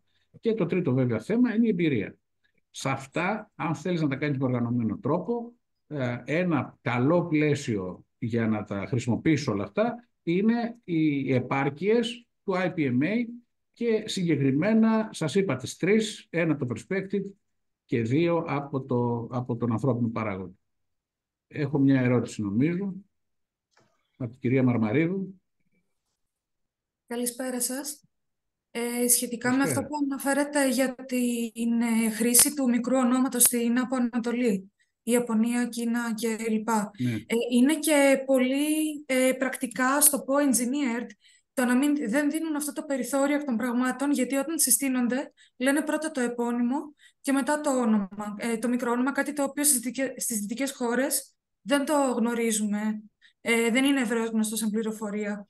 Οπότε εμείς νομίζουμε ότι πάμε με το μικρό. Γιατί εμένα ό,τι και να μου πούνε, ούτε το πρώτο ποιο είναι, ούτε το δεύτερο καταλαβαίνω. Όταν ο άλλος μου λέει ότι το λένε τσουτσι, τι να πω τώρα. Ούτε να τον αποκαλέσω, δεν ξέρω. Έτσι, πολύ χρήσιμη πληροφορία αυτή, αλλά πράγματι αυτοί δεν λένε ποτέ το πρώτο του όνομα. Εγώ έχω καταλάβει ότι λένε ψευδόνυμα. Έτσι. Αλλά, εάν τον πούνε βέβαια τσουτσέκι, θα καταλάβουμε ότι κάτι ελληνικό έχει μέσα του. Γι' αυτό εμείς το έχουμε λύσει, λέμε Καρδάσι. Έτσι. Έτσι ακριβώς. Καρδάση, πιάνει όλους. Αυτή ήταν η συνεισφορά μου, αν θέλετε, σε αυτό το... Πολύ καλή, πολύ χρήσιμη. Ευχαριστούμε πάρα πολύ. Εγώ νομίζω πάντως, επειδή γι' αυτό ήρθα εγώ, νομίζω ότι κάποια στιγμή θα αρχίσουμε να λέμε τις εμπειρίες μας ο καθένας και νομίζω θα ήταν πολύ ενδιαφέρον. Κάποιες κουλτούρες είναι και πάρα πολύ καλές αυτές οι πολιτισμικές διαφορές. Ας πούμε η φιλοξενία που έχουμε. Εάν ένας Άραβας θέλει πράγματι να σε φιλοξενήσει, η φιλοξενία του είναι πέραν των δικών μας προσδοκιών. Έτσι. Δηλαδή δεν είναι όλα κακά, είναι και μερικά πάρα πολύ καλά και μας προξαλούν πάρα πολύ έκπληξη. Το δεύτερο που έχω παρατηρήσει είναι η αισθητική. Το λέω πάλι με την Αλγερία επειδή βρέθηκα πρόσφατα. Έχουν την παλιά τους πόλη που λέγεται Κάσμπα, την οποία την έχουν σε πολύ μεγάλη υπόλοιψη. Οι ίδιοι λένε, μας είπαν ότι είναι μνημείο της UNESCO. Εγώ το ψάξα, δεν είναι κανένα μνημείο της UNESCO. Η κατάσταση της Κάσμπα στην πόλη του Αλγερίου. Το Αλγέριο είναι μια πόλη που μοιάζει λίγο με Παρίσι. Το μισό μοιάζει με Παρίσι και το άλλο μισό είναι αραμπούργημα. Διότι ξέρετε, μείναν οι Γάλλοι κάποια χρόνια εκεί, αρκετά. Λοιπόν, η Κάσμπα είναι, να σας δώσω την έννοια, όπως θέλετε το μοναστηράκι παλιά, εάν το βομβαρδίζαμε κιόλας. Δηλαδή είναι σειρά μπάζα και κάποια ραβεορκήματα τα οποία είναι τιμόρροπα κτλ. Θέλει πολλά λεφτά να σταθεί. Δεν αμφιβάλλω ότι έχει μια καταπληκτική ιστορία και έχουν γυριστεί ταινίες και όλα αυτά που λένε είναι αληθή. Αλλά η αισθητική του είναι μας τα δείχνανε, λες και μας δείχναν τον Παρθενώνα. Και εννοείς εμείς που είμαστε Ευρωπαίοι, λίγο το κοιτάγαμε κάπως, ας πούμε, διότι κοιτάγαμε και πού θα περπατήσουμε, διότι ξέρετε και τα θέματα ασφαλείας και υγιεινής είναι πολύ διαφορετικά στις διάφορες χώρες. Πολύ γρήγορη παρένθεση. Εγώ έγινα υπέρ της ευρωπαϊκής κοινότητας τα τελευταία χρόνια, όταν βρέθηκα για μερικά χρόνια στο Καζακστάν. Το Καζακστάν, παρότι ήδη διατείνονται ότι είναι Ευρωπαίοι, ζουν με τα προϊόντα της Κίνας. Θυμάμαι ότι ένα πράγμα, χωρίς αυτό το λέω για πρώτη φορά, που είχα πρόβλημα είναι κάθε φορά που ερχόμουν στην Ελλάδα, έπαιρνα κανένα 2 τηλέφωνα μπάνιου, αυτά τα ντους, πώς τα λέμε, διότι αυτοί είχαν τα κινέζικα, τα οποία 2-3 φορές και σου έβαινε στο χέρι. Δηλαδή έσπαγε το λάστιχο, ήταν καταστροφή. Το ίδιο συνέβαινε στα ηλεκτρολογικά, δηλαδή ενώ δεν είχαν κακή πρόθεση, επειδή οι κανονισμοί τους ήταν πάρα πολύ διαφορετικοί, η όλη κατάσταση ήταν πολύ διαφορετική από αυτή που φανταζόμαστε εμείς. Και ξέρετε, οι Καζάκοι είναι τέος Ρώσοι, άρα είναι προσεκτικοί, μεγάλοι δρόμοι, φαρδί, εντυπωσιακά κτίρια, αλλά διαφορετικοί κανονισμοί εντελώς από τους ευρωπαϊκούς. Βλέπετε αυτό το σηματάκι, το CE που έχουμε στην Ευρώπη, δεν ξέρω, εγώ το θεωρώ ότι είναι πολιτισμικό χαρακτηριστικό. Το CE δεν υπάρχει στην Ασία. Δηλαδή αυτό που λέει ότι έχει περάσει μια διαδικασία ποιότητας, όλα τα ηλεκτρικά πράγματα που κυκλοφορούν στην Ευρώπη έχουν το CE. Έτσι, και αν βρείτε μερικά, είναι μη επιτρεπτά να κυκλοφορούν στην Ευρωπαϊκή Ένωση και στην Αμερικάνικη αγορά κτλ. Και στο Καζακστάν δεν υπάρχει τέτοιο περιορισμό. Οπότε μπορεί να πάρει μια λάμπα, να τη βάλει στην πρίζα, ένα να σου μείνει στα χέρια, 2 να πάθει ηλεκτροπληξία. Ή και τα 2 ταυτόχρονα, αν δεν είσαι τυχερό. Λοιπόν, άρα ο τρόπος ζωής είναι διαφορετικός. Και βεβαίως εδώ, αν πάμε στα βάθη της Αραβίας και φύγετε από τα 5 ξενοδοχεία, εκεί θα δείτε ότι η ζωή είναι υπερβολικά διαφορετική από ό,τι φαντάζεστε. Δηλαδή, ίσως και σε αυτό το αρνητικό που θα πω, το εξής, ότι θυμάμαι πριν από 15 χρόνια, ως εκπαιδευόμενος assessor για το σύστημα πιστοποίησης του IPMA, βρέθηκα στην Αίγυπτο, στο Κάιρο. Εκεί λοιπόν έπρεπε να πάρουμε ένα ταξί για να πάμε στο φορέα πιστοποίησης του IPMA στην Αίγυπτο. Αυτό έγινε το 2008. Η αγωνία μας ήταν να βρούμε ταξί στο οποίο μπορούμε να μπούμε μέσα. Διότι ήταν λίγο τόσο βρώμικα που δεν έμπαινες.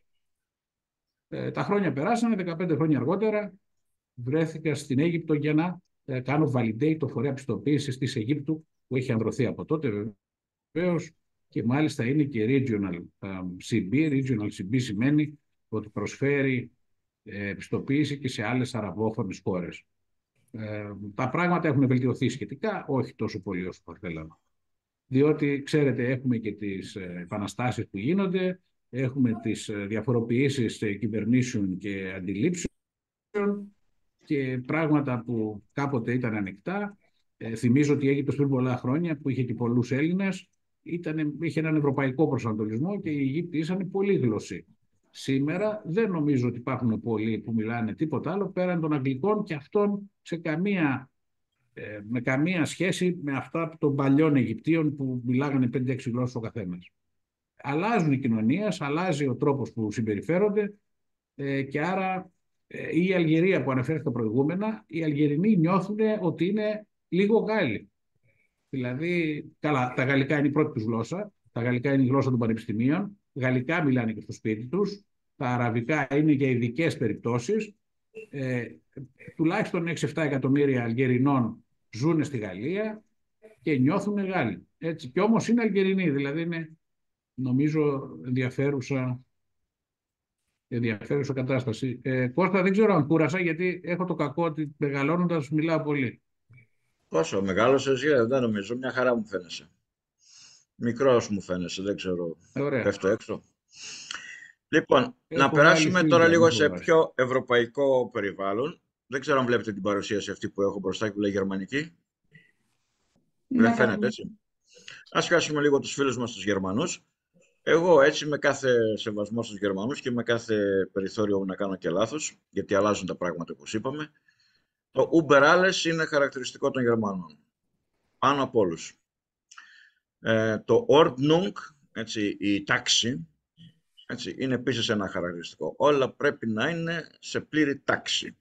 Η πειθαρχία, όταν βγαίνει ένας νόμος, μια διαδικασία, μια αυτή, την εφαρμόζουμε by the book όλοι, δεν το συζητάμε. Το pacta sunt servanda, που μας το έπαθε ο Σόιμπλε, σημαίνει ότι οι συμβάσεις είναι για να εφαρμόζονται. Μα λες, άλλαξε το Σύνταγμα, άλλαξε ο κόσμος, αναστράφηκαν οι πόλοι της γης. Όχι, η σύμβαση όμως που έχουμε κάνει πρέπει να τηρηθεί. Αυτό βέβαια στους Γερμανούς, έτσι, δημιουργεί και μερικά προβλήματα. Προφανώς η συνέπεια στον χρόνο είναι πλεονέκτημα. Έχουν ένα πολύ δυνατό και οργανωμένο σύστημα. Ο πεθερός μου έλεγε στο Δεύτερο Παγκόσμιο Πόλεμο βομβαρδίζανε οι Βρετανοί το Βερολίνο, το Μόναχο το βράδυ και την άλλη μέρα το μεσημέρι τα λεωφορεία και όλες οι υποδομές λειτουργούσαν. Πώς το καταφέρουν το σύστημα τόσο οργανωμένο? Εμάς άμα βρέξει μια εβδομάδα μένουμε σπίτια μας γιατί είναι πλημμυρισμένοι οι δρόμοι. Δεν απολύουν οι Γερμανοί, παρά μόνο για πολύ σοβαρό λόγο, έτσι. Δεν είναι όπως ο Αμερικάνος που λένε παίρνω το ταμείο σε μια ώρα και τελειώσαμε. Τώρα, εδώ γράφω και δύο ζωάκια, γιατί μου αρέσει να κάνω ένα παραλληλισμό μεταξύ των κουλτουρών των εθνικών και των στρατηγικών επιβίωσης των ζώων.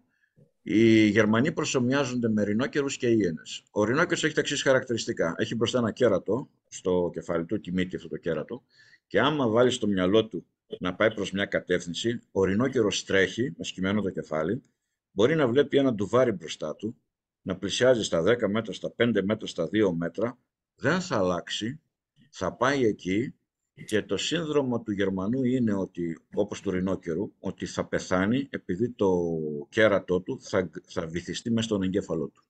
Και αυτός είναι ο θάνατος του ρινόκερου.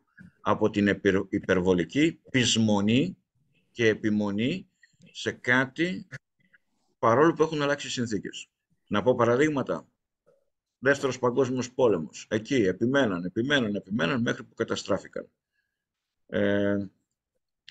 Και πολλά άλλα πράγματα που, ας πούμε, αυτό με τα μνημόνια με την Ελλάδα. Εκεί θυσία, λιτότητα, εκεί pacta sunt servanda, εκεί φτάσαμε στο σημείο να τους μισήσουμε. Χάσαν δηλαδή την Ευρώπη, χάσανε πολλούς συμμάχους ακριβώς από αυτή την αχρίαστη και υπερβολική τους πεισμονή και επιμονή να φέρονται σαν ρινόκεροι. Ο άλλο χαρακτηριστικό τους είναι η ήενα. Η ήενα τι κάνει? Έχει δύο χαρακτηριστικά. Πρώτον, αφήνει τους άλλους να κάνουν τη βρώμικη δουλειά. Αφήνει το λιοντάρι, την τίγρη να πάει να σκοτώσει τη ζέμπρα. Καραδοκεί η ήενα. Μόλις το λιοντάρι φάει, σκάσει από τη ζέμπρα, αφήνει προφανώς πολλά κομμάτια και η ήενα πηγαίνει μετά και τρώει όλα τα υπόλοιπα, μέχρι και τα νύχια. Γι' αυτό δεν είναι τυχαίο ότι οι Γερμανοί σε καμιά μεγάλη αναστάτωση δεν μπήκαν μπροστά. Περιμένουν και όταν τελειώσει το πόλεμος τρέχουν μετά εκεί και μπαίνουν στην ανοικοδόμηση. Γι' αυτό και σε εμάς στην Ελλάδα μας αφήσαν και γκρεμιστήκαμε στην κρίση και ρημάξαμε και μετά ήρθαν, αγοράσαν τα αεροδρόμια, τα λιμάνια, τις εταιρείες, τη ΔΕΗ, την ΟΤΕ. Σου λέει άσε τους άλλους να κάνουν τους κακούς. Αυτό λοιπόν είναι μερικά από τα χαρακτηριστικά των Γερμανών που έχω κρίνει εγώ. Ο πεθερός μου έλεγε η Γερμανία είναι μια τέλεια χώρα για να ζεις. Η Γερμανία είναι ένας απαράδεκτος λαός για να μιλάς, ξέρω εγώ, ή να ζεις μαζί. Τώρα, υπάρχουν και μερικές παραλλαγές προφανώς. Οι Ολλανδοί, αυτοί πιστεύουν ότι είναι οι leaders του κόσμου. Είναι οι άνθρωποι οι οποίοι ξέρουν τα πάντα με τον καλύτερο τρόπο και πρέπει να τα επιβάλλουν και σε όλους τους υπόλοιπους. Έχουν αυτού του είδους το χαρακτηριστικό. Οι Κεντροευρωπαίοι, Αυστριακοί κτλ. Γενικά, όπως και πολλοί άλλοι, δεν εμπιστεύονται την οργανωτική μας ικανότητα. Είναι πρακτικοί, προσπαθούν να πείσουν δείχνοντας κάτι και όχι λέγοντας. Και έχουν προβληματικές σχέσεις με τους Γερμανούς, γιατί οι Γερμανοί τους συμπεριφέρονται σαν επαρχιώτες τους Αυστριακούς. Και έτσι έχουν, παρόλο που είναι γερμανικά φύλλα, έτσι έχουν μεταξύ τους τέτοιου είδους. Πάμε λίγο και στην ελληνική και με αυτό νομίζω θα τελειώσουμε, να συγκρίνουμε και την ελληνική. Εμείς λοιπόν θα έλεγα ότι φημιζόμαστε για την απειθαρχία μας. Δώσε μου νόμο να ψάξω πώς θα βρω παραθυράκια να μην τον εφαρμόσω. Ατομικό έφελος. Καθαρίζω την αυλή μου και πετάω τα σκουπίδια στον δρόμο. Ανοργανωσιά. Ο καθένας ανακαλύπτει μόνος του πώς θα στήσει ένα ατομικό σύστημα, γιατί δεν υπάρχει συνολικό σύστημα. Σχέδιο, πλάνο, project management, project plan, τι είναι αυτό? Έτσι, δεν καταλαβαίνω, δεν ξέρω ξένες γλώσσες. Τι θα πει πλάνο. Της τελευταίας στιγμής, στους Ολυμπιακούς Αγώνες κάναμε και το παραμονή του αυτού περνούσαμε οπτικές ίνες. Έτσι. Ευρηματικότητα όμως είναι ένα προσόν μας. Οι Αμερικάνοι όταν πήγαν οι πρώτοι μας πρόγονοι μετανάστες εκεί, που ήταν πάρα πολύ ευρηματικοί Έλληνες, όταν οι CEOs σε αμερικάνικες εταιρείες κάναν συσκέψεις να βρουν λύσεις σε κάποιο πρόβλημα και ήταν άγονες αυτές όλες οι συσκέψεις, κάποια στιγμή απευδισμένος ο CEO έλεγε «Μάγκες, δεν καταφέραμε να βρούμε λύση, τώρα πλέον it's time to call the Greeks». Δηλαδή η τελευταία μας ελπίδα είναι να φωνάξουμε Έλληνες οι οποίοι κουτσά στραβά, πατακιούτα, ξέρω εγώ, θα βρούνε μια λύση να λύσουμε το πρόβλημα. Αυτή είναι και η ικανότητά μας, έτσι. Το Trojan Horse. Έχουμε χαρακτηριστεί ότι είμαστε το αντίστοιχο του ζώου κροκόδιλος. Δηλαδή, ενέδρα και παραλλαγή. Δηλαδή, προσομοιάζει ο κροκόδιλος ότι είναι ένα βραχάκι, μένει ακίνητο, το μισό μάτι απ' έξω από το νερό για να βλέπει τι γίνεται και μόλις πλησιάζει το ελαφάκι να πιει νερό, εκτινάσεται ξαφνικά και το τρώει. Ενέδρα και παραλλαγή. Το ίδιο ήταν και το Trojan Horse, ο δούριος ύπος. Τους είπαμε ότι είναι δώρο στους Τρώες ο ύπος, περιμέναμε να κοιμηθούν το βράδυ και βγήκαμε έξω και τους πήραμε την τρία. Άρα αυτά νομίζουν οι ξένοι ότι είμαστε εμείς. Βέβαια, στα δύσκολα είμαστε μαχητές. Οι 300 του Λεωνίδα, ο Τσόρτσιλ που είπε οι ήρωες πολεμούσαν Έλληνες, τελευταία στιγμή θα τα δώσουμε όλα. Αλλά όλες τις άλλες ώρες που δεν αντιμετωπίζουμε έναν εχθρό, αλλιώς σκοτωνόμαστε μεταξύ μας. Αυτό είναι το χόμπι μας. Πόλεμοι Αθήνα-Σπάρτη, Πελοποννησιακοί πόλεμοι, ο εμφύλιος, κλέφτες και αρματολοί. Οι κλέφτες ήταν από τη μια πλευρά, οι αρματολοί ήταν από την άλλη και σκοτώνονται μεταξύ τους. Να λοιπόν και τα ελληνικά χαρακτηριστικά, τα καλά και τα κακά, διαλέγουμε και παίρνουμε. Και μια που λέγαμε και για την τουρκική, επειδή έκατσα στην Τουρκία έτσι ένα διάστημα, πρόλαβα και σημείωσα έτσι μερικές υποτακτικοί, yes men. Αν μας έχουν ανάγκη, είναι σκλαβάκια. Δεν λένε κουβέντα. Μέχρι να μην σε έχουν ανάγκη. Άμα δεν σε έχουν ανάγκη, μετά αλλάζουν τα πράγματα. Στο εμπορικό, σαν έμποροι και στα παζάρια, είναι συναγώνιστοι έτσι. Έχουν πολλούς ανθρώπους χαμηλής νοημοσύνης και γνώσεων, οπότε δουλεύουν σκληρά, όχι smart. Υποτίμηση της ανθρώπινης ύπαρξης. Έχουν 80 εκατομμύρια και αν πεθάνουν και 5-10 εκεί από ένα λάθος, μια ανασφαλή κατάσταση, δεν πειράζει. Έχουμε άλλους 80 εκατομμύρια. Δεν πιάνονται εύκολα φίλοι και προφανώς είναι εθνικιστές. Εγώ από φίλο που ήμουν κολλητός με έναν Τούρκο συνάδελφό μου, ήταν ο engineering manager, ο technical manager της Bovis Τουρκίας και εγώ της Ελλάδας, έτσι. Κολλητή.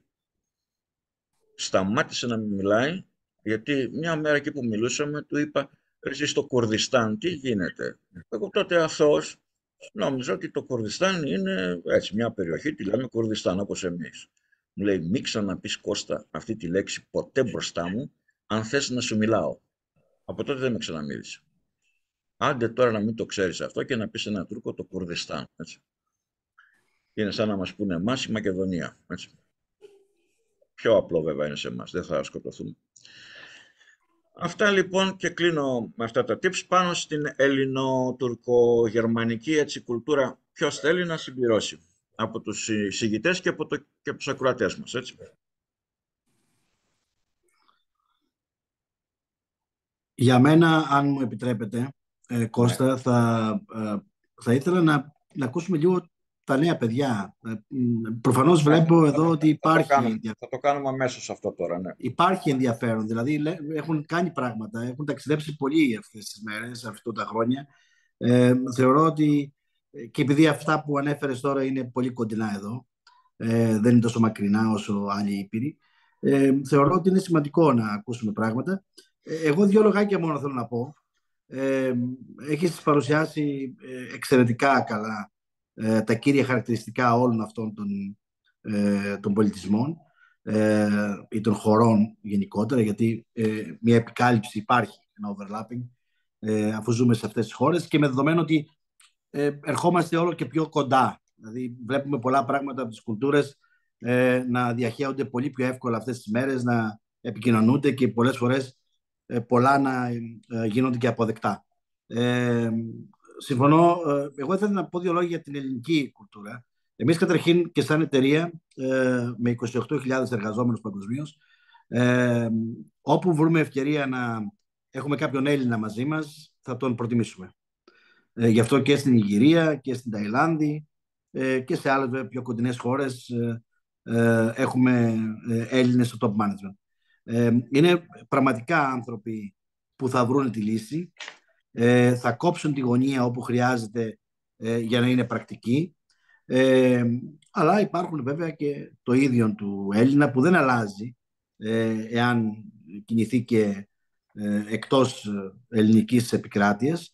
Αν και στην ελληνική επικράτεια, επειδή υπάρχει με πάρα πολλούς νόμους μεγάλη ανομία, υπάρχει αυτός ο ατομικισμός, υπάρχει η προσέγγιση. Εγώ ήρθα από την Αυστραλία το 2004 και εναγωνίως ρωτούσα τι είναι η αρπαχτή. Προσπαθούσα να καταλάβω τι εννοούσαμε με την αρπαχτή, γιατί πολλοί μου λέγανε καμιά ιδέα από Αυστραλία, καμιά αρπαχτή, να κάνουμε κάτι τέτοιο. Τελικά το έμαθα. Όπως έμαθα βέβαια ότι όταν σας μπρόχουν οι γριές στην ουρά στην τράπεζα πρέπει να κάνεις την άκρη, ασχέτως πόση ώρα περιμένεις εκεί. Οπότε όλα αυτά τα πράγματα θεωρώ ότι βελτιώνονται πάρα πολύ. Βλέπω ότι έχουν αλλάξει πάρα πολύ τα πράγματα. Ίσως και η κρίση και όλα αυτά τα οποία περάσαμε μας έχουν κάνει να αρχίσουμε να αξιοποιούμε θετικά τα πολύ δυνατά χαρακτηριστικά που έχουμε σαν λαός. Και δεν είναι τυχαίο ότι σε κουλτούρες που εμείς έχουμε παρουσία, όπως και η Αυστραλία και η Νέα Ζηλανδία και ο Καναδάς, οι ελληνικής καταγωγής Αυστραλοί, οι Καναδοί πολίτες έχουν εξέχουσα θέση στην κοινωνία, ακριβώς γιατί όταν όλοι οι υπόλοιποι θα κολλήσουν μέσα στο box, αυτοί θα κινηθούν εκτός του box και θα μπορέσουν να προσφέρουν λύσεις, και πολλές φορές λύσεις πάρα πολύ επικοδομητικές και προσοδοφόρες. Ίσως θα πρέπει ακόμη να δουλέψουμε λιγάκι στο κομμάτι αυτό της, αν θες, του έντονου συναδελφισμού, με την κακιά έννοια όμως. Δηλαδή με την έννοια ότι φιλαράκι μου, κοριτσάκι μου, τα μικρά ονόματα, επικοριστικά και όλα αυτά τα πράγματα, ενώ δεν έχουμε κατανοήσει, και ειδικά έτσι στο concept του project management και του management γενικότερα, ότι θα πρέπει να απαιτείς από τον συνάδελφό σου σε μια εταιρεία, σε ένα project, να κάνει αυτό το οποίο του έχει ανατεθεί. Πολλές φορές βλέπουμε ανθρώπους που πασάρουν πολύ εύκολα πράγματα στους υπόλοιπους ή σε αυτούς που είναι πιο δοτικοί, και οι ίδιοι μένουν απ' έξω και στο τέλος παίρνουν και το χειροκρότημα. Αυτό πρέπει κάποια στιγμή να αλλάξει. Να βγει από την κουλτούρα μας ότι εάν θα μιλήσουμε παραπάνω, ή αν θα πάμε στην διοίκηση, ή αν θα πάμε στον προϊστάμενο, δεν είναι ρουφιανιά, αλλά είναι μια προσπάθεια, μια κραυγή των ανθρώπων εκείνων που εξοντώνονται, δουλεύουν πάρα πολύ σκληρά, υπερβάλλουν τον εαυτό τους, έχουν ιδέες, και στο τέλος κάποιοι άλλοι με ίσως λίγο καλύτερο connection να παίρνουν και το χειροκρότημα. Οπότε αυτά τα πράγματα ας προσπαθήσουμε όλοι να τα αλλάξουμε λίγο, γιατί πραγματικά μας ταιριάζει ένας πολύ καλύτερος ρόλος και αναγνώριση παγκοσμίως. Οπότε εγώ είμαι πάρα πολύ ευχαριστημένος να μπορώ να βλέπω παιδιά δικά μας να μεγαλώνουν, να βλέπεις ονόματα ελληνικά παγκοσμίως και αμέσως να ανατρέχεις να δεις τι είναι, τι έχουν κάνει, ποια είναι η θέση τους. Και αν το προωθήσουμε λιγάκι αυτό, θεωρώ ότι μπορεί να υπολοιπόμαστε πολύ σε αριθμούς, σε νούμερα. Δεν είμαστε ούτε 20, ούτε 100, ούτε 200 εκατομμύρια, αλλά αυτοί οι 17 εκατομμύρια περίπου που είμαστε παγκοσμίως, πραγματικά αξίζουμε για πάρα πολύ περισσότερους. Αυτά. Τώρα θυμήθηκα και κάτι για την ελληνική κουλτούρα και τη γερμανική. Και ένα ανέκδοτο, όχι ανέκδοτο, έτσι ένα αστείο. Θα το εκτιμήσει ιδιαίτερα ο κύριος Μπατουβάκης. Το διδάσκει και στο project management. Γιατί λέει οι Γερμανοί project managers έχουν τη φαλάκρα πίσω εδώ, πίσω μέρος του κεφαλιού. Διότι λέει όταν είναι να κάνουν ένα project για κανένα 2 χρόνια, το οργανώνουν, το πλανάρουν. Οπότε ξύνονται να κατεβάσουν ιδέες πώς να το οργανώσουν. Οπότε δεν μένει μαλλί πίσω. Γιατί λέει οι Έλληνες τη φαλάκρα την έχουν μπροστά στο μέτωπο ψηλά. Γιατί λέει όταν αναλαμβάνουν ένα project, ξεκινάνε την άλλη μέρα να το κάνουν και μετά από 10 μέρες λένε «Τούσου να πάρει ευχή, πάλι την πατήσαμε». Χτύπα το μέτωπο εκεί, δεν έχουν φαλάκρα. Το χειρότερο βέβαια απ' όλα είναι να έχεις φαλάκρα μπρος-πίσω. Έτσι. Εκεί είσαι project manager για απόλυση. Έτσι. Να σκέφτεσαι 2 χρόνια να το οργανώνεις και την πρώτη εβδομάδα λες «Τούσου την πατήσαμε». Αυτό για να αστιευτούμε λίγο. Τώρα, τα υπόλοιπα λεφτά τα δίνουμε στο μικρόφωνο σε όποιον από τους 40 συμμετέχοντες να πει μια δικιά του εμπειρία, να κάνει μια ερώτηση, να διαφωνήσει, ξέρω εγώ, να πει οτιδήποτε θέλει σχετικά έτσι με το θέμα που συζητάμε. Χωρίς χεράκια, ανοίξτε το μικρόφωνο όποιος θέλει και μιλάτε. Καλησπέρα. Μπορώ να μιλήσω? Βεβαίως, Τριαντάφυλλος. Ναι. Εγώ Λαζαρίδης. θέλω να πω λίγο για την εμπειρία μου στις Βρυξέλλες που 4 μήνες εκεί πέρα. Για πες. Η αλήθεια είναι ότι έκανα κι εγώ αυτό το λάθος σε Κούρδο, αλλά τον είπα Τούρκο, σε μια μπουλανζερή και ανάψαν λίγο τα αίματα, άρχισε να φωνάζει «Δεν είμαι Τούρκος» κτλ. Μετά κατάλαβα το λάθος το δικό μου κτλ. Επίσης θέλω να πω ότι στο Βέλγιο, στις Βρυξέλλες συγκεκριμένα, δεν ήταν τόσο οργανωμένα τα πράγματα. Και από άποψη σκουπιδιών και από άποψη ελέγχου σε λεωφορεία, πότε κατεβαίνουν οι σακούλες κτλ. Και πότε μαζεύονται, δεν ήταν τόσο οργανωμένα. Αντίθετα, στις πιο μικρές πόλεις ήταν πολύ καλύτερα τα πράγματα. Δηλαδή στην Μπρίζ, στη Γάνδη και στην Αμβέρσα. Και επίσης ότι γνώρισα Βορειοευρωπαίους οι οποίοι με το ζόρι δίνουν χειραψία. Δηλαδή κάποιοι Δανείοι, κάποιοι Φιλανδοί, πραγματικά όταν συστηνόμασταν με το ζόρι δίνουν το χέρι να το σφίξουν. Ναι, χαρακτηριστικά αυτά που λες. Στον Βόρειο, οι Βόρειοι είναι ψυχροί. Δεν ξέρω, το κλίμα τους κάνει έτσι. Κρίνονται μέσα στα σπίτια τους, δεν έχουν κοινωνικές σχέσεις. Πάντως τους κάνει εσωστροφείς και δύσκολο θα σου πούνε καλημέρα, ή θα σου δώσουν το χέρι, ή θα σε προσφέρουν να σου κεράσουν ένα καφέ. Λοιπόν, άλλος κύριος. Να τους γνωρίσεις, αν μου επιτρέπεις. Ναι, Παρίνη, σ' ακούμε. Μέχρι να τους γνωρίσεις. Εγώ θεωρώ ότι φαίνονται ψυχροί στην πρώτη εντύπωση. Δεν είναι τόσο διαχειτικοί, αλλά όταν τους γνωρίσεις είναι ψυχούλες οι περισσότεροι. Ναι. Έτσι.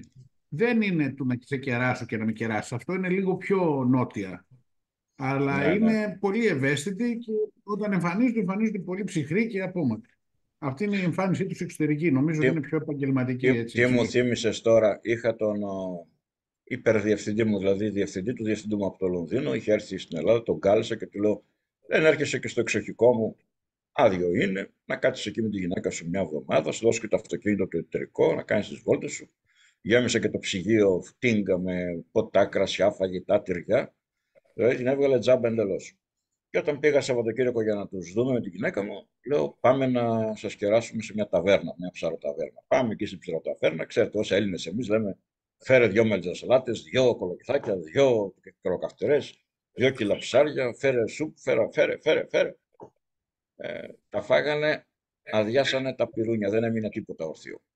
Οπότε στο τέλος, το κρασί που περίσσεψε, λέει ο Εγγλέζος. Τώρα μιλάμε για μισθό που μπορεί σε σημερινά λεφτά να παίρνει 25.000-30.000 μισθό, έτσι, δεν μιλάμε για κανένα. Οπότε λέει το κρασί το μισοάδιο αυτό να το πάρω μαζί μου, μπορώ? Λέω γιατί όχι, δεν είναι δικό μας είναι, το παίρνει για να το πιει το βράδυ σπίτι του. Την άλλη μέρα λοιπόν λέει: εγώ θα σας κεράσω σήμερα. Αμάν, λέω να μην φάμε σήμερα καθόλου γιατί το βράδυ έχει πανδαισία γαστρονομική. Πάμε λοιπόν στο ίδιο εστιατόριο την ίδια ώρα και με το που καθόμαστε λέει Μάρτζορι, εγώ λέει ο Εγγλέζος, εγώ λέει δεν πεινάω. Λέω να πάρω μια σαλάτα, αλλά και αυτά μου φαίνεται δεν θα τη φάω. Θες να τη μοιραστούμε? Εσείς Κώστα τι θα πάρετε?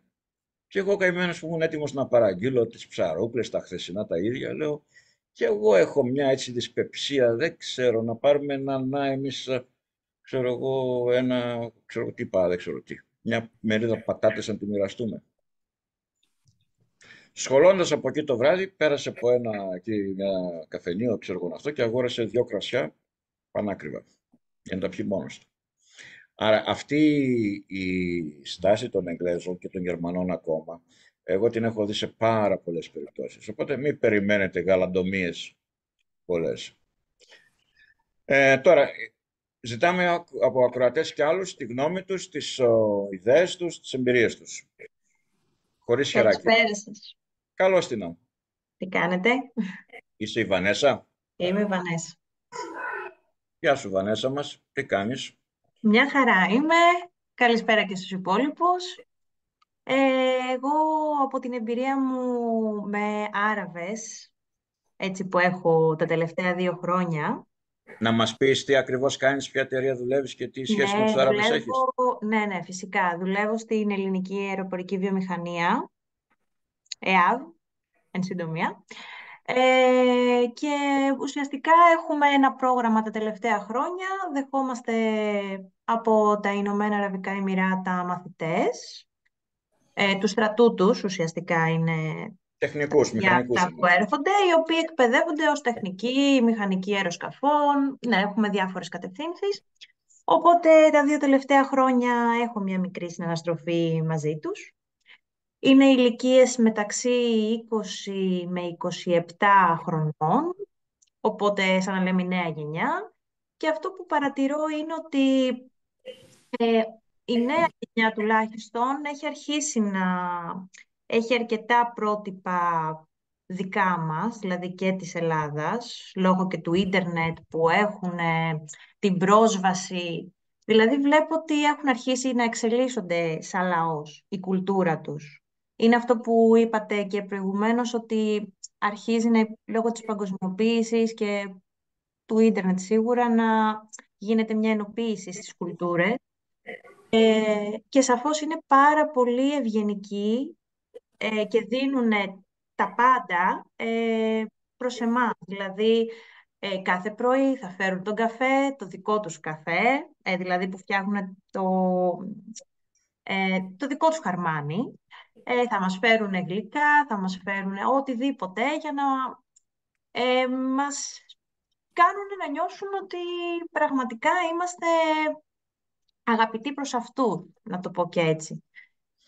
Αλλά σαφώς έχουν μείνει και κάποια κατάλοιπα, του στυλ ότι αυτό με τη χειραψία δεν το δέχονται όλοι οι μαθητές. Ή αν πας να κάτσεις δίπλα του στο θρανείο, κάποιοι το δέχονται, κάποιοι άλλοι δεν θέλουν. Σου λένε όχι, εμείς δεν μπορείτε να κάτσετε δίπλα μου.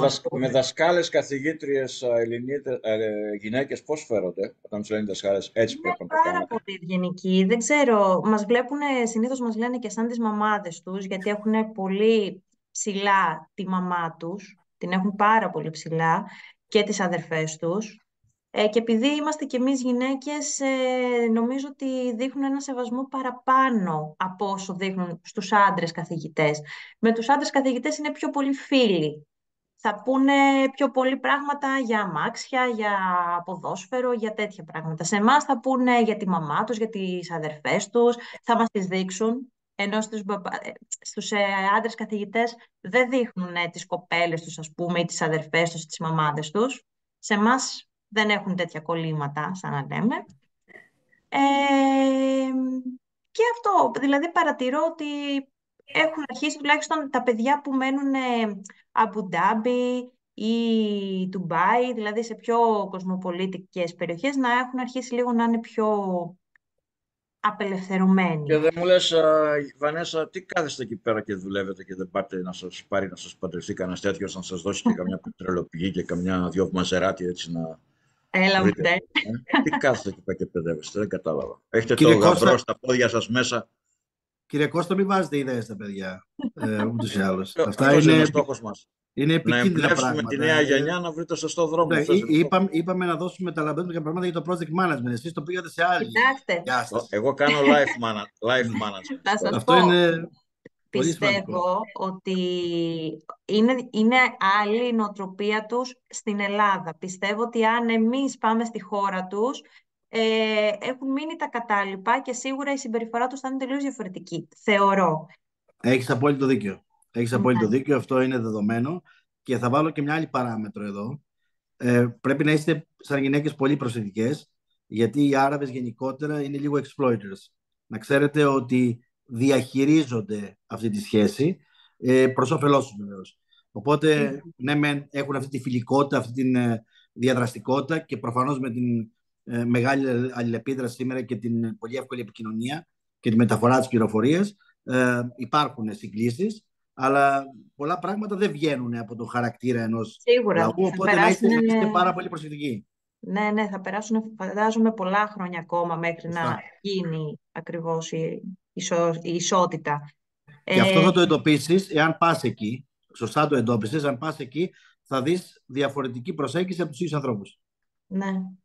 Και απ' την άλλη, επειδή έχουμε και δύο τάξεις από τον Μπαχρέιν, το Μπαχρέιν θεωρώ ότι είναι όντως πιο εξελιγμένο όσον αφορά και την κουλτούρα τους, είναι πολύ πιο κοντά στα δικά μας δεδομένα.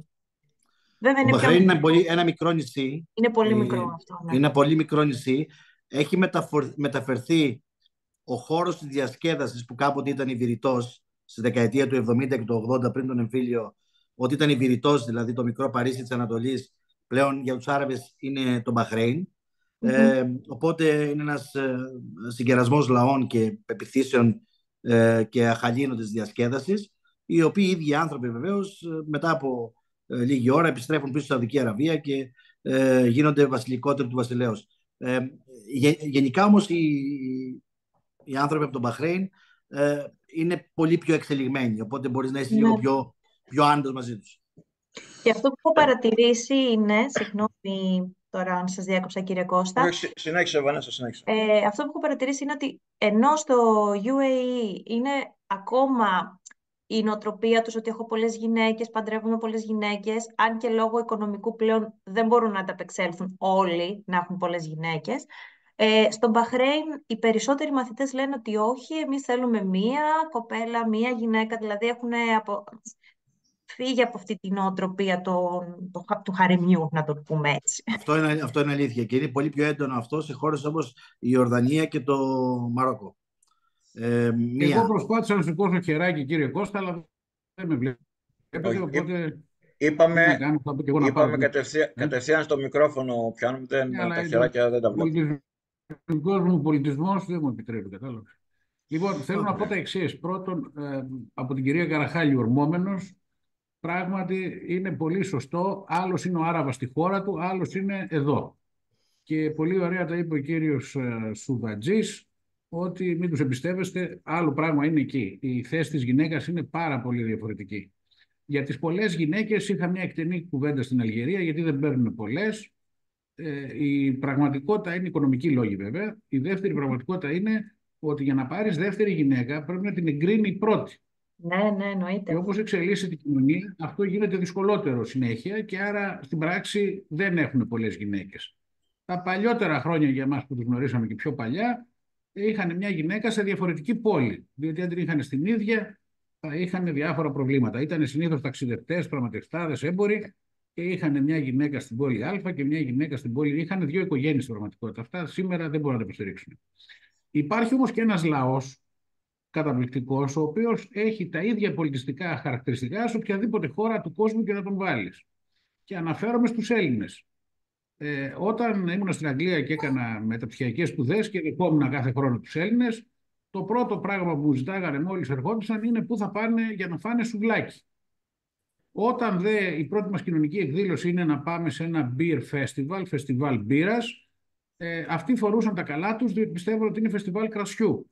Ενώ το φεστιβάλ μπύρας στην Αγγλία, όπως ξέρετε, είναι πολύ διαφορετικό. Πάντως έχω θαυμάσει τους Έλληνες που όπου και να πάνε ψάχνουν να βρούνε τη σύνδεση με την Ελλάδα. Νομίζω είναι εκείνο το έθνος που ψάχνει να βρει εφημερίδες, τι ακριβώς συμβαίνει, πού είναι οι Έλληνες, πού συγκεντρώνονται κτλ. Το τρίτο πράγμα που ήθελα να πω Κάπως έτσι όμως, και οι Εβραίοι δεν είναι, Πάρη, και οι Εβραίοι κάπως έτσι δεν είναι. οι Εβραίοι είναι ακόμα χειρότεροι, ίσως, ναι, έχετε απόλυτο δίκιο, αλλά εγώ λέω για τους Έλληνες τώρα. Οι Εβραίοι χωρίζουν και από τη θρησκεία πολύ. Αλλά άλλο θέλω να πω και το τελευταίο, ότι εδώ δεν είμαστε να πούμε μόνο χαρακτηριστικά ενός λαού. Δεν είναι ένας λαός versus έναν άλλον, δηλαδή σε σχέση με έναν άλλον. Εδώ πρέπει οπωσδήποτε να πούμε και μια δυσκολία ιδιαίτερα στο project management, που είναι τι κάνεις όταν έχεις πολλές κουλτούρες. Και νομίζω από τη συζήτηση μέχρι τώρα έχει φανεί ότι οι κουλτούρες είναι διαφορετικές στις διάφορες χώρες. Όμως, τι συμβαίνει αν έχεις έναν Άραβα, έναν Γερμανό, έναν Ολλανδό και έναν δεν ξέρω εγώ από πού. Πώς θα χειριστείς μια ομάδα έργου, να γυρίσω λίγο στο project management, που έχεις πολλές κουλτούρες. Εδώ η θεωρία διδάσκει ότι πρέπει να βρεις αυτό που φαντάζομαι προκύπτει από τη λογική, τον κοινό παρανομαστή ή καλύτερα το dominant culture. Ποια κουλτούρα είναι αυτή η οποία θα πρέπει να επικρατήσει. Δηλαδή η ομάδα αποκτάει πολιτισμικά χαρακτηριστικά, διότι δεν μπορείς ακριβώς να ικανοποιήσεις τα ατομικά χαρακτηριστικά του καθενός, αλλά από την άλλη μεριά δεν μπορεί η ομάδα να δουλεύει διαφορετικά. Για παράδειγμα, δεν ξέρω πώς έχετε την εμπειρία με τους Άραβες που κάποιες ώρες της ημέρας πρέπει να εξαφανιστούν για να προσευχηθούν, διότι προσεύχονται 5 φορές τη μέρα και σε συγκεκριμένο τόπο κτλ. Μου έχει τύχει το παράδειγμα ώστε κάποιος έφευγε να πάει στο τζαμί που ήταν όχι πολύ κοντά, διότι έπρεπε να προσευχηθεί. Και αυτό ήταν κάτι το οποίο δεν ήταν θέμα συζήτησης. Εδώ λοιπόν θέλω να πω στη βιβλιογραφία έχουν προταθεί τρόποι με τους οποίους μπορείς να εντοπίσεις το dominant culture, δηλαδή την επικρατούσα κουλτούρα, και ταυτόχρονα να βρεις έναν τρόπο συνεννόησης με όλους. Γιατί τι συμβαίνει? Μπορεί να υπάρχουν πολιτισμικά χαρακτηριστικά που ενοχλούν κάποια κουλτούρα. Παραδείγματος χάρη, οι πολλές διαχειτικότητες που έχουν στο Νότο είναι μάλλον ενοχλητικές έως μη επιθυμητές από ανθρώπους του Βορρά. Εγώ θα πω σαν παράδειγμα το περίφημο πόσες φορές φιλιέσαι στο μάγουλο, που ξέρετε σε κάποιους ανθρώπους, ας πούμε στην Ελλάδα θα έλεγα το κλασικό είναι 2 φορές, αλλά στις ασιατικές χώρες είναι 3 και στις αραβικές μπορεί να είναι 4. Το θέμα της χειραψίας το αναφέραμε, δηλαδή το χαιρετισμό. Υπάρχουν λοιπόν κάποια checklist, κάποιοι πίνακες που λένε ότι πάρε την ομάδα σου, βάλτε να συμπληρώσει τα χαρακτηριστικά και βρες τον κοινό τόπο, δηλαδή τον κοινό παρονομαστή, πώς θα μπορέσεις να λειτουργήσεις μέσα σε ένα περιβάλλον πολυπολιτισμικό. Εδώ θα έλεγα, και γι' αυτό φαίνεται, θα αναφερθώ πάλι στο IPMA, αλλά είναι η τελευταία φορά υπόσχομαι, στο IPMA ήταν εκείνο που έδωσε πολύ μεγάλη έμφαση στον ανθρώπινο παράγοντα παλιότερα και σήμερα στην οικογένεια επαρκειών που ονομάζει people. Και το IPMA δεν δίνει λύσεις, προβλήματα δημιουργεί, έτσι ώστε σου λέει τι θα πρέπει να εσύ κατακτήσεις. Αλλά αν ψάξετε εκεί στη βιβλιοθήκη του IPMA θα βρείτε πάρα πολλά πράγματα για diversity, για cultural issues, εδώ και δεκαετίες το ψάχνουν το πράγμα και έτσι κάπως προκύπτει η προσέγγιση που έχει το IPMA, το οποίο όμως είναι συνεχώς σύνθετο, συνεχώς μεταβάλλεται. Ο Έλληνας του 1950 με τον Έλληνα του 2020 έχουν και μεταξύ τους πολιτισμικά χαρακτηριστικά. Οι κοινές εθνικότητες, αναφέρθηκα στους Καζάκους. Οι Καζάκοι τι είναι στην πραγματικότητα? Τουρκικό φύλο. Τι συμβαίνει εκεί? Όπως και οι Αζέροι και οι Τούρκοι, όλοι αυτοί είναι οικογένεια. Όμως παρόλα αυτά έχουν διαφορετικά χαρακτηριστικά. Γιατί έχουν διαφορετικά χαρακτηριστικά? Γιατί έχουν διαφορετικές καταβολές, διαφορετικά τρόπους που μεγάλωσαν, διαφορετικούς τρόπους που αναπτύχθησαν. Έχει πάρα πολύ ενδιαφέρον. Εγώ νομίζω μέσα στην διαδικασία την εκπαιδευτική οπωσδήποτε κανείς πρέπει να περνάει τα σύνορα και να βλέπει άλλες κουλτούρες, άλλους πολιτισμούς, άλλους τρόπους θεωρήσεις. Αυτό διευρύνει το πνεύμα, αλλά και διευκολύνει την επικοινωνία και την διαχείριση έργων που μας ενδιαφέρει εμάς πιο πολύ όταν έρθει η κατάλληλη στιγμή. Αυτά ήθελα να πω. Ευχαριστώ. Βλέπω αρχίζουμε να κουράζουμε, κύριε Κώστα. Ο ρόλος του project manager και ένα μεγάλο challenge του project manager είναι, αφού δει όλα αυτά και προσπαθεί να κάνει ένα μείγμα, να εγκαταστήσει μία project culture, που να βρει τον κοινό παρονομαστή που είπες, ώστε όλοι που εργάζονται σε ένα project, άσχετα με την προσωπική τους εθνική κουλτούρα κτλ., να ενσωματωθούν σε μια project culture. Αυτό βέβαια είναι δύσκολο. Σε μικρά project μικρής διάρκειας δύσκολο πώς το κάνεις, αλλά σε μεγάλα project έχεις το χρόνο σιγά σιγά να δημιουργήσεις μια project culture. Λοιπόν, κάποια άλλη παρέμβαση και να δώσουμε το λόγο σε 5-6. Καλώς τον, αβραχνιασμένος ακούω. Ποιος είσαι? Ναι, Καρμουνάς Χαράλαμπος λέγομαι. Εγώ είμαι περίπου 60 χρονών. Δουλεύω σε μια ναυτιλιακή και ήθελα έτσι να πω έτσι την εμπειρία και εγώ που έχω λίγο από το... Βεβαίως, ακούμε. Αυτό, ναι, ότι οπωσδήποτε οι Βόρειοι Ευρωπαίοι είναι πιο απόμακροι, πιο αυστηροί, έτσι ακολουθούν τους κανονισμούς. Με τους Άγγλους είχα μια εμπειρία, δεν παραδέχονται αν κάνουν λάθος, δεν το παραδέχονται με τίποτα. Θυμάμαι είχαμε αγοράσει ένα μηχάνημα και κάνανε λάθος, ας πούμε, αποτελειόταν από 3 κομμάτια διαφορετικά και μας στείλανε 2 ίδια και τους λέω, παιδί μου, δεν μας στείλατε δηλαδή μας στείλατε 2 φορές το ένα και το τρίτο κομμάτι, δεν μας στείλατε 1, 2, 3. Λέει, αυτή αποκλείεται, εμείς είμαστε NATO certified και τα λοιπά, αποκλείεται να κάνουμε λάθος και αυτά, δηλαδή φάγαμε 2 μέρες για να παραδεχτούν ότι είχαν λάθος. Και είναι λίγο έτσι, είναι αυτοί πως λέτε, με την πίτη έτσι ψηλά και παρόλα τα λάθη που κάνουν. Θα ήθελα να πω, οι Ιαπωνέζοι είναι σοβαροί, σέβονται με αυτόν που μιλάνε. Αν τους μιλάς, ας πούμε, εμείς είχαμε πάρα πολύ καλές σχέσεις και θυμάμαι μια φορά ήταν ένας Ιαπωνέζος και όταν συναντηθήκαμε, μου λέει, σε ευχαριστώ πάρα πολύ γιατί με τα σχόλια που μου έκανες, τις προτάσεις και αυτά, βοηθήσατε την εταιρεία μας να μεγαλώσει.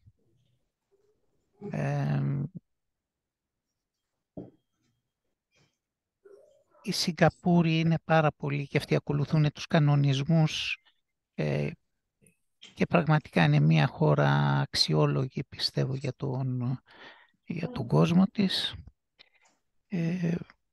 Για τους Έλληνες ήθελα να πω, σας λείπει ένα κομμάτι, η πρόταση, ξέρεις ποιος είμαι εγώ. Αυτό είναι ένα σημαντικό κομμάτι. Στο Μπαχρέιν θυμάμαι, αυτοί όλοι οι αραβικοί λαοί και αυτά, ένας, έστω και όση μικρή εξουσία να έχει, θα προσπαθήσει να την επιβάλλει και ας είναι παράλογα κάποια πράγματα για να δείξει ότι έχει μια ισχύ.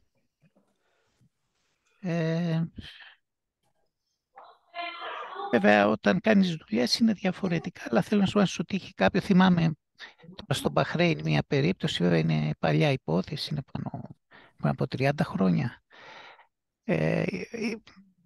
Ήθελα να βγω με τη βιντεοκάμερα, ας πούμε, και δεν με αφήσανε. Λέει, απαγορεύεται η βιντεοκάμερα να πας να τραβήξεις την πόλη και αυτά.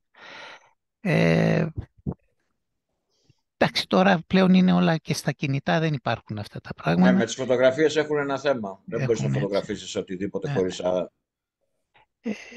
μόνο, ναι.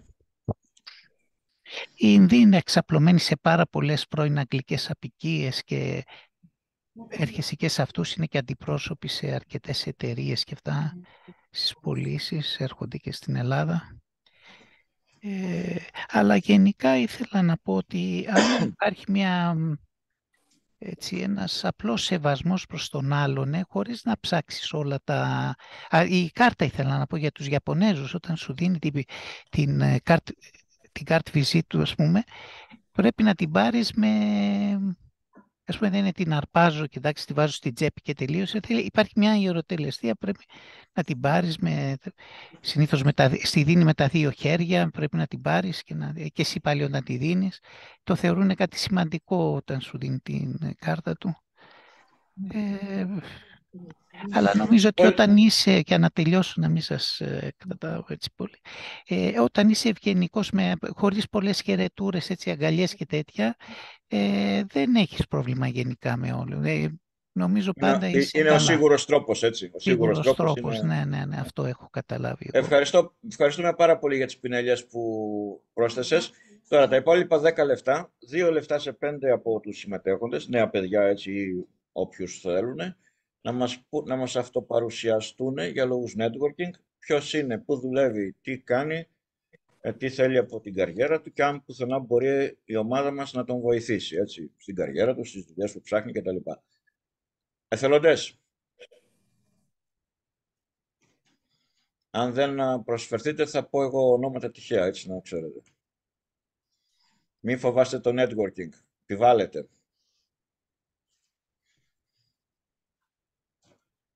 Λοιπόν, Αριστίδη, Μωραΐτης.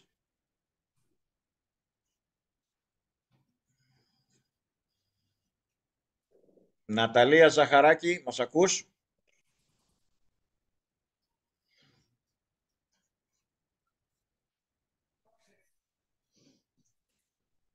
Δήμητρα Νόνη, μας ακούς?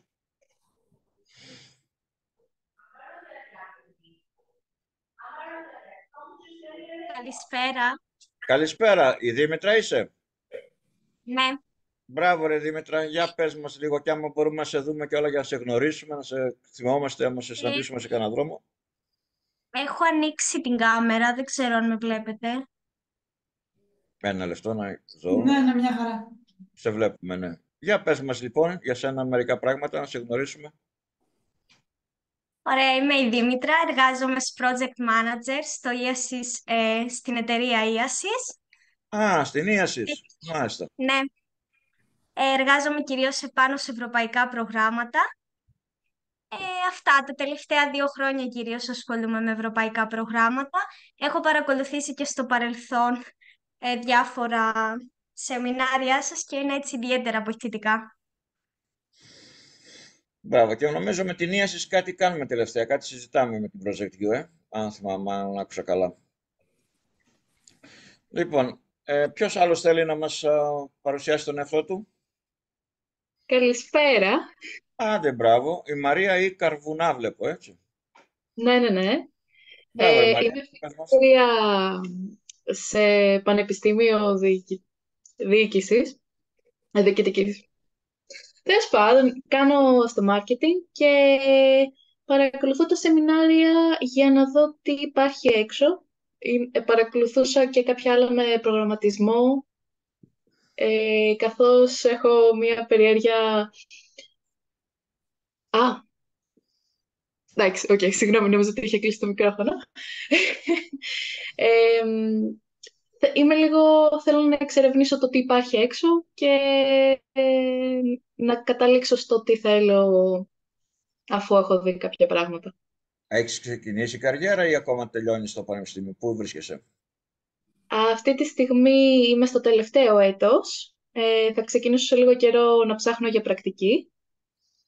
Και είμαι αρκετά ενθουσιώδης για το επόμενο κομμάτι τώρα πλέον. Άμα θες πρακτική, έλα στην Project U να αναλάβεις αύριο το πρωί πρακτική να κάνεις. Πάρε μας τηλέφωνο μετά ή στείλε μας ένα email. Επίσης, ο κύριος Πίτερ Σουβατζής έχει 28.000 υπαλλήλους σε όλο τον κόσμο. Στην Ελλάδα πρέπει να έχει 1.500. Πόσο έχεις, Πέτρο? 2.500 περίπου. 2.500, μπράβο. Αλλά εννοείται οποιοδήποτε παιδί θέλει να κάνει πρακτική, γιατί υπάρχει μια ευρύτητα πάρα πολλών διαφορετικών ειδικοτήτων, από business management και finance και legal και HR κτλ. Αλλά μέχρι operations και sales και technical. Οπότε οποιοδήποτε θα ήθελε να στείλει το βιογραφικό του ή να δοκιμάσει να δει αν είναι κάτι που τον ενδιαφέρει, γιατί για μας είναι πάρα πολύ σημαντικό, το είπα και πριν, να δούμε και να βλέπουμε δικά μας νέα παιδιά να στελεχώνουν αυτή την εταιρεία παγκοσμίως. Ανοίγουμε τώρα στη Γερμανία καινούριο μεγάλο γραφείο σε 3 πόλεις, οπότε είναι πάρα πολύ σημαντικό να γνωρίζουμε ανθρώπους που έχουν όρεξη να ταξιδέψουν και να το κάνουν τώρα. Δηλαδή, παιδιά, μην φοβηθείτε, κάντε το τώρα όσο είστε νέοι, δοκιμάστε. Δεν είναι απαραίτητο να μείνετε για πάντα έξω. Πάτε και ξαναγυρίζετε. Ούτως ή άλλως το ίδιο έκανα κι εγώ. Η Ελλάδα είναι τα καλύτερα μέρη στον κόσμο να ζει κάποιος. αν μάλιστα έχει λύσει και ένα σημαντικό κομμάτι από το βιοποριστικό. Οπότε δείτε πράγματα και με χαρά να υποδεχθούμε κι εμείς κάποιους από εσάς ή από φίλους σας που μπορεί να ενδιαφέρονται να ανοίξουν τα φτερά τους.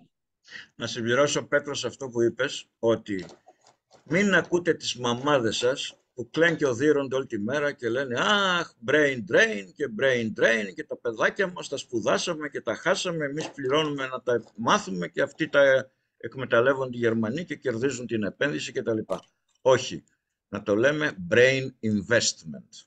Το να πάει κανείς στη Γερμανία, στην Ολλανδία, στην Ιταλία, κάπου και να δουλέψει 2, 3, 5, 10 χρόνια, στην ουσία επενδύει στον εγκέφαλό του. Άμα κάτσει στην καρδίτσα, αποεπενδύει.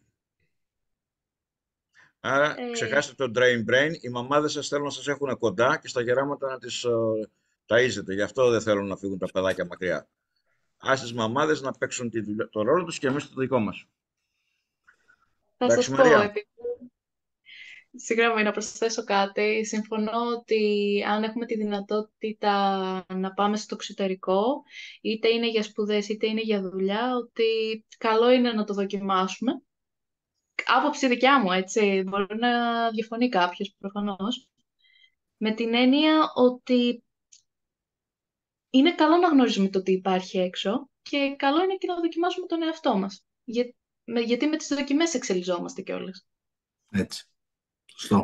Βλέπεις και οι 5 εμείς, οι εισηγητές και οι 4 ή οι 5 και ο Σερπάνος που λείπει, όλοι είμαστε Έλληνες, οι οποίοι όμως το ότι κουβαλάμε ένα μυαλό ίσως λίγο διαφορετικό από τον κλασικό Έλληνα, είναι γιατί περάσαμε πολλά χρόνια της ζωής μας στο εξωτερικό.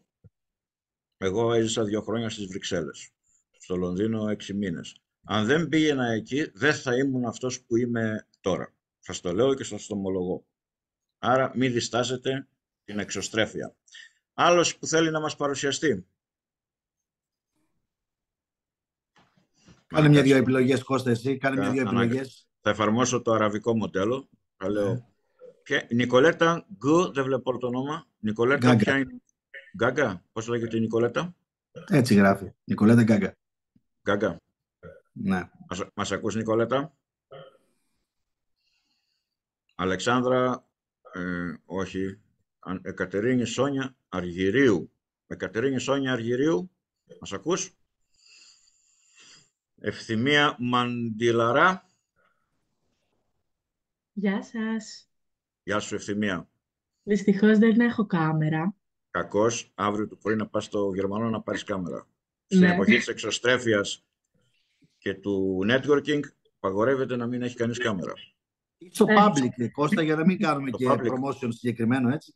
Παντού. Και στα περίπτερα πουλάμε πλέον κάμερες, με 10 ευρώ. Για πες μας, Εκατερίνη, Σωτηρία. Η Ευθυμία. Έχω 2 κόρες, η μία λέγεται Κατερίνη και άλλη Σωτηρία, όπως να ξέρεις. Αλλά αυτή είναι Ευθυμία όμως. Σ' ακούμε, Κατερίνα. Όχι, είναι Ευθυμία. Μα, η Ευθυμία μιλάει. Ναι. Ποια είναι η Ευθυμία, εγώ δεν τη βλέπω, κάτσε λίγο. Πάμε, Ευθυμία, μέχρι να σε βρει ο Κώστας, πάμε. Σ' ακούμε, Ευθυμία, μίλα. Και εγώ φοιτήτρια είμαι. Σπουδάζω τουριστικά. Δεν ασχολούμαι αυτή τη στιγμή με κάτι συγκεκριμένο. Γενικά δουλεύω και θέλω να συνεχίσω να δουλεύω σχετικά με ξενοδοχειακά, κυρίως. Απλά γενικά παρακολουθώ και το συγκεκριμένο σεμινάριο και γενικά γιατί για γενικές γνώσεις, γιατί καλό είναι ό,τι γνώση είναι να υπάρχει, ειδικά στον τομέα του τουρισμού, που επηρεάζεται από τα πάντα. Αυτό. Γενικά σε ξενοδοχεία δουλεύω σε νησιά, δεν δουλεύω αυτή τη στιγμή. Αλλά μου είναι πολύ ενδιαφέρον να παρακολουθώ τέτοια σεμινάρια, γιατί βλέπεις γενικά ιδέες, διαφορετικές οπτικές. Μια πολύ μεγάλη εταιρεία, ας μην πω το όνομά της, αλλά πολύ μεγάλη και πολύ σοβαρό, με 350 άτομα προσωπικό, ψάχνει κοπέλα για το marketing. Όποια από εσάς, ή άνδρα, έτσι δεν είναι κοπέλα μόνο, θέλει να ξεκινήσει, να μας στείλει βιογραφικό, να το προωθήσουμε. Και να πω και έναν άντρα τελευταίο, για να κλείσουμε με αυτόν. Ποιος άντρας θα μας πει? Ο Αριστίδης ο Μωρέιτης δεν μας άκουσε προηγουμένως, νομίζω. Ένας άντρας, ρε παιδιά. Ο Αντώνης ο Κρή. Αναστάσιος, βλέπω ότι άνοιξε το μικρόφωνο.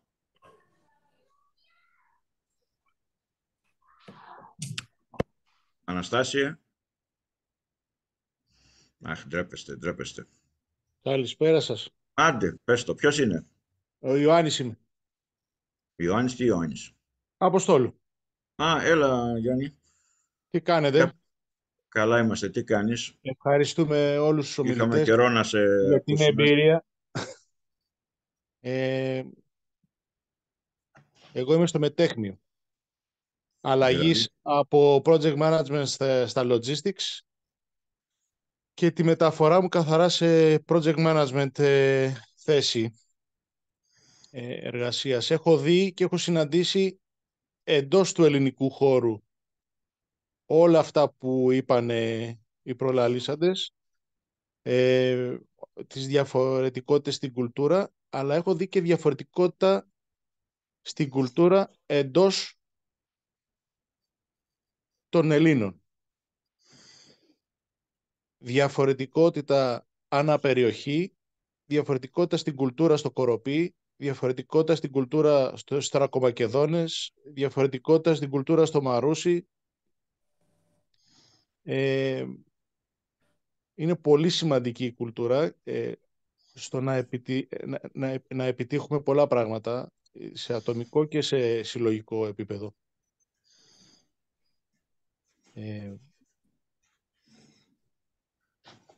Είχα μια πολύ μεγάλη εμπειρία από το πέρασμά μου από την ΚΑΕ Παναθηναϊκός.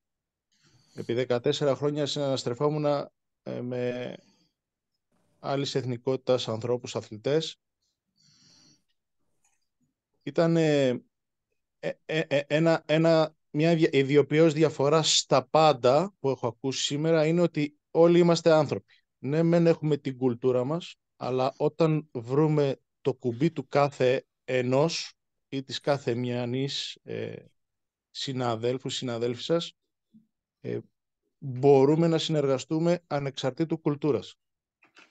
Όταν έρθουμε στο ίδιο επίπεδο, όταν καταλάβουμε ότι είμαστε δύο άνθρωποι οι οποίοι δεν έχουμε να χωρίσουμε κάτι, δεν έχουμε πονηρά να κερδίσουμε κάτι ο ένας από τον άλλον ή από την άλλη, μπορούμε μαζί να επιτύχουμε πράγματα. Όταν μπαίνει η πονηράδα, που επιτρέψτε μου την έκφραση, πονηράδα της κάθε κουλτούρας στη μέση, που υπήρξαν και τέτοιοι άνθρωποι, ναι, η συνεργασία είναι πολύ πιο τυπική και μπορεί και να μην υπάρχει συνεργασία, απλά μια τυπικότητα στην ανθρώπινη σχέση. Πολύ ωραία, Γιάννη. Ευχαριστούμε πολύ για τις πινελιές σου και τις δικές σου. Ήρθε η ώρα να κλείσουμε. Το ραντεβού μας είναι για την Κλείο. Πότε είναι? Παραεπόμενη Πέμπτη, είναι Τετάρτη? Για θύμισέ μας λίγο την ημερομηνία, όπου θα συζητήσουμε το θέμα. Την επόμενη Πέμπτη, 1η Φεβρουαρίου, και θα συζητήσουμε το θέμα του project marketing. Πώς το ξαναπες να το ακούσουμε? Ναι. Για αυτό που είπατε για το marketing, ναι. Να το στείλουμε στο Project U ή ναι, κάπου αλλού? Στείλ' το στο info@projectu.gr και θα το προωθήσουμε εμείς. Ωραία. Ευχαριστώ πάρα πολύ. Καλό βράδυ. Ήταν πάρα πολύ να είστε καλά, κυρίες και κύριοι, και το μέλλον είναι δικό μας, αλλά θέλει φιλοδοξία και αγώνα. Ευχαριστώ πολύ τους εισηγητές μας, Παναγιώτη και Μπαντουμάκη μας, Παπαδόπουλο Γιώργο. Καλό βράδυ σε όλους, παιδιά. Καλό βράδυ. Για τη συνεισφορά σας. Καλό βράδυ σε όλους. Καλό βράδυ, να είστε καλά. Καληνύχτα. Γεια σας. Γεια σας.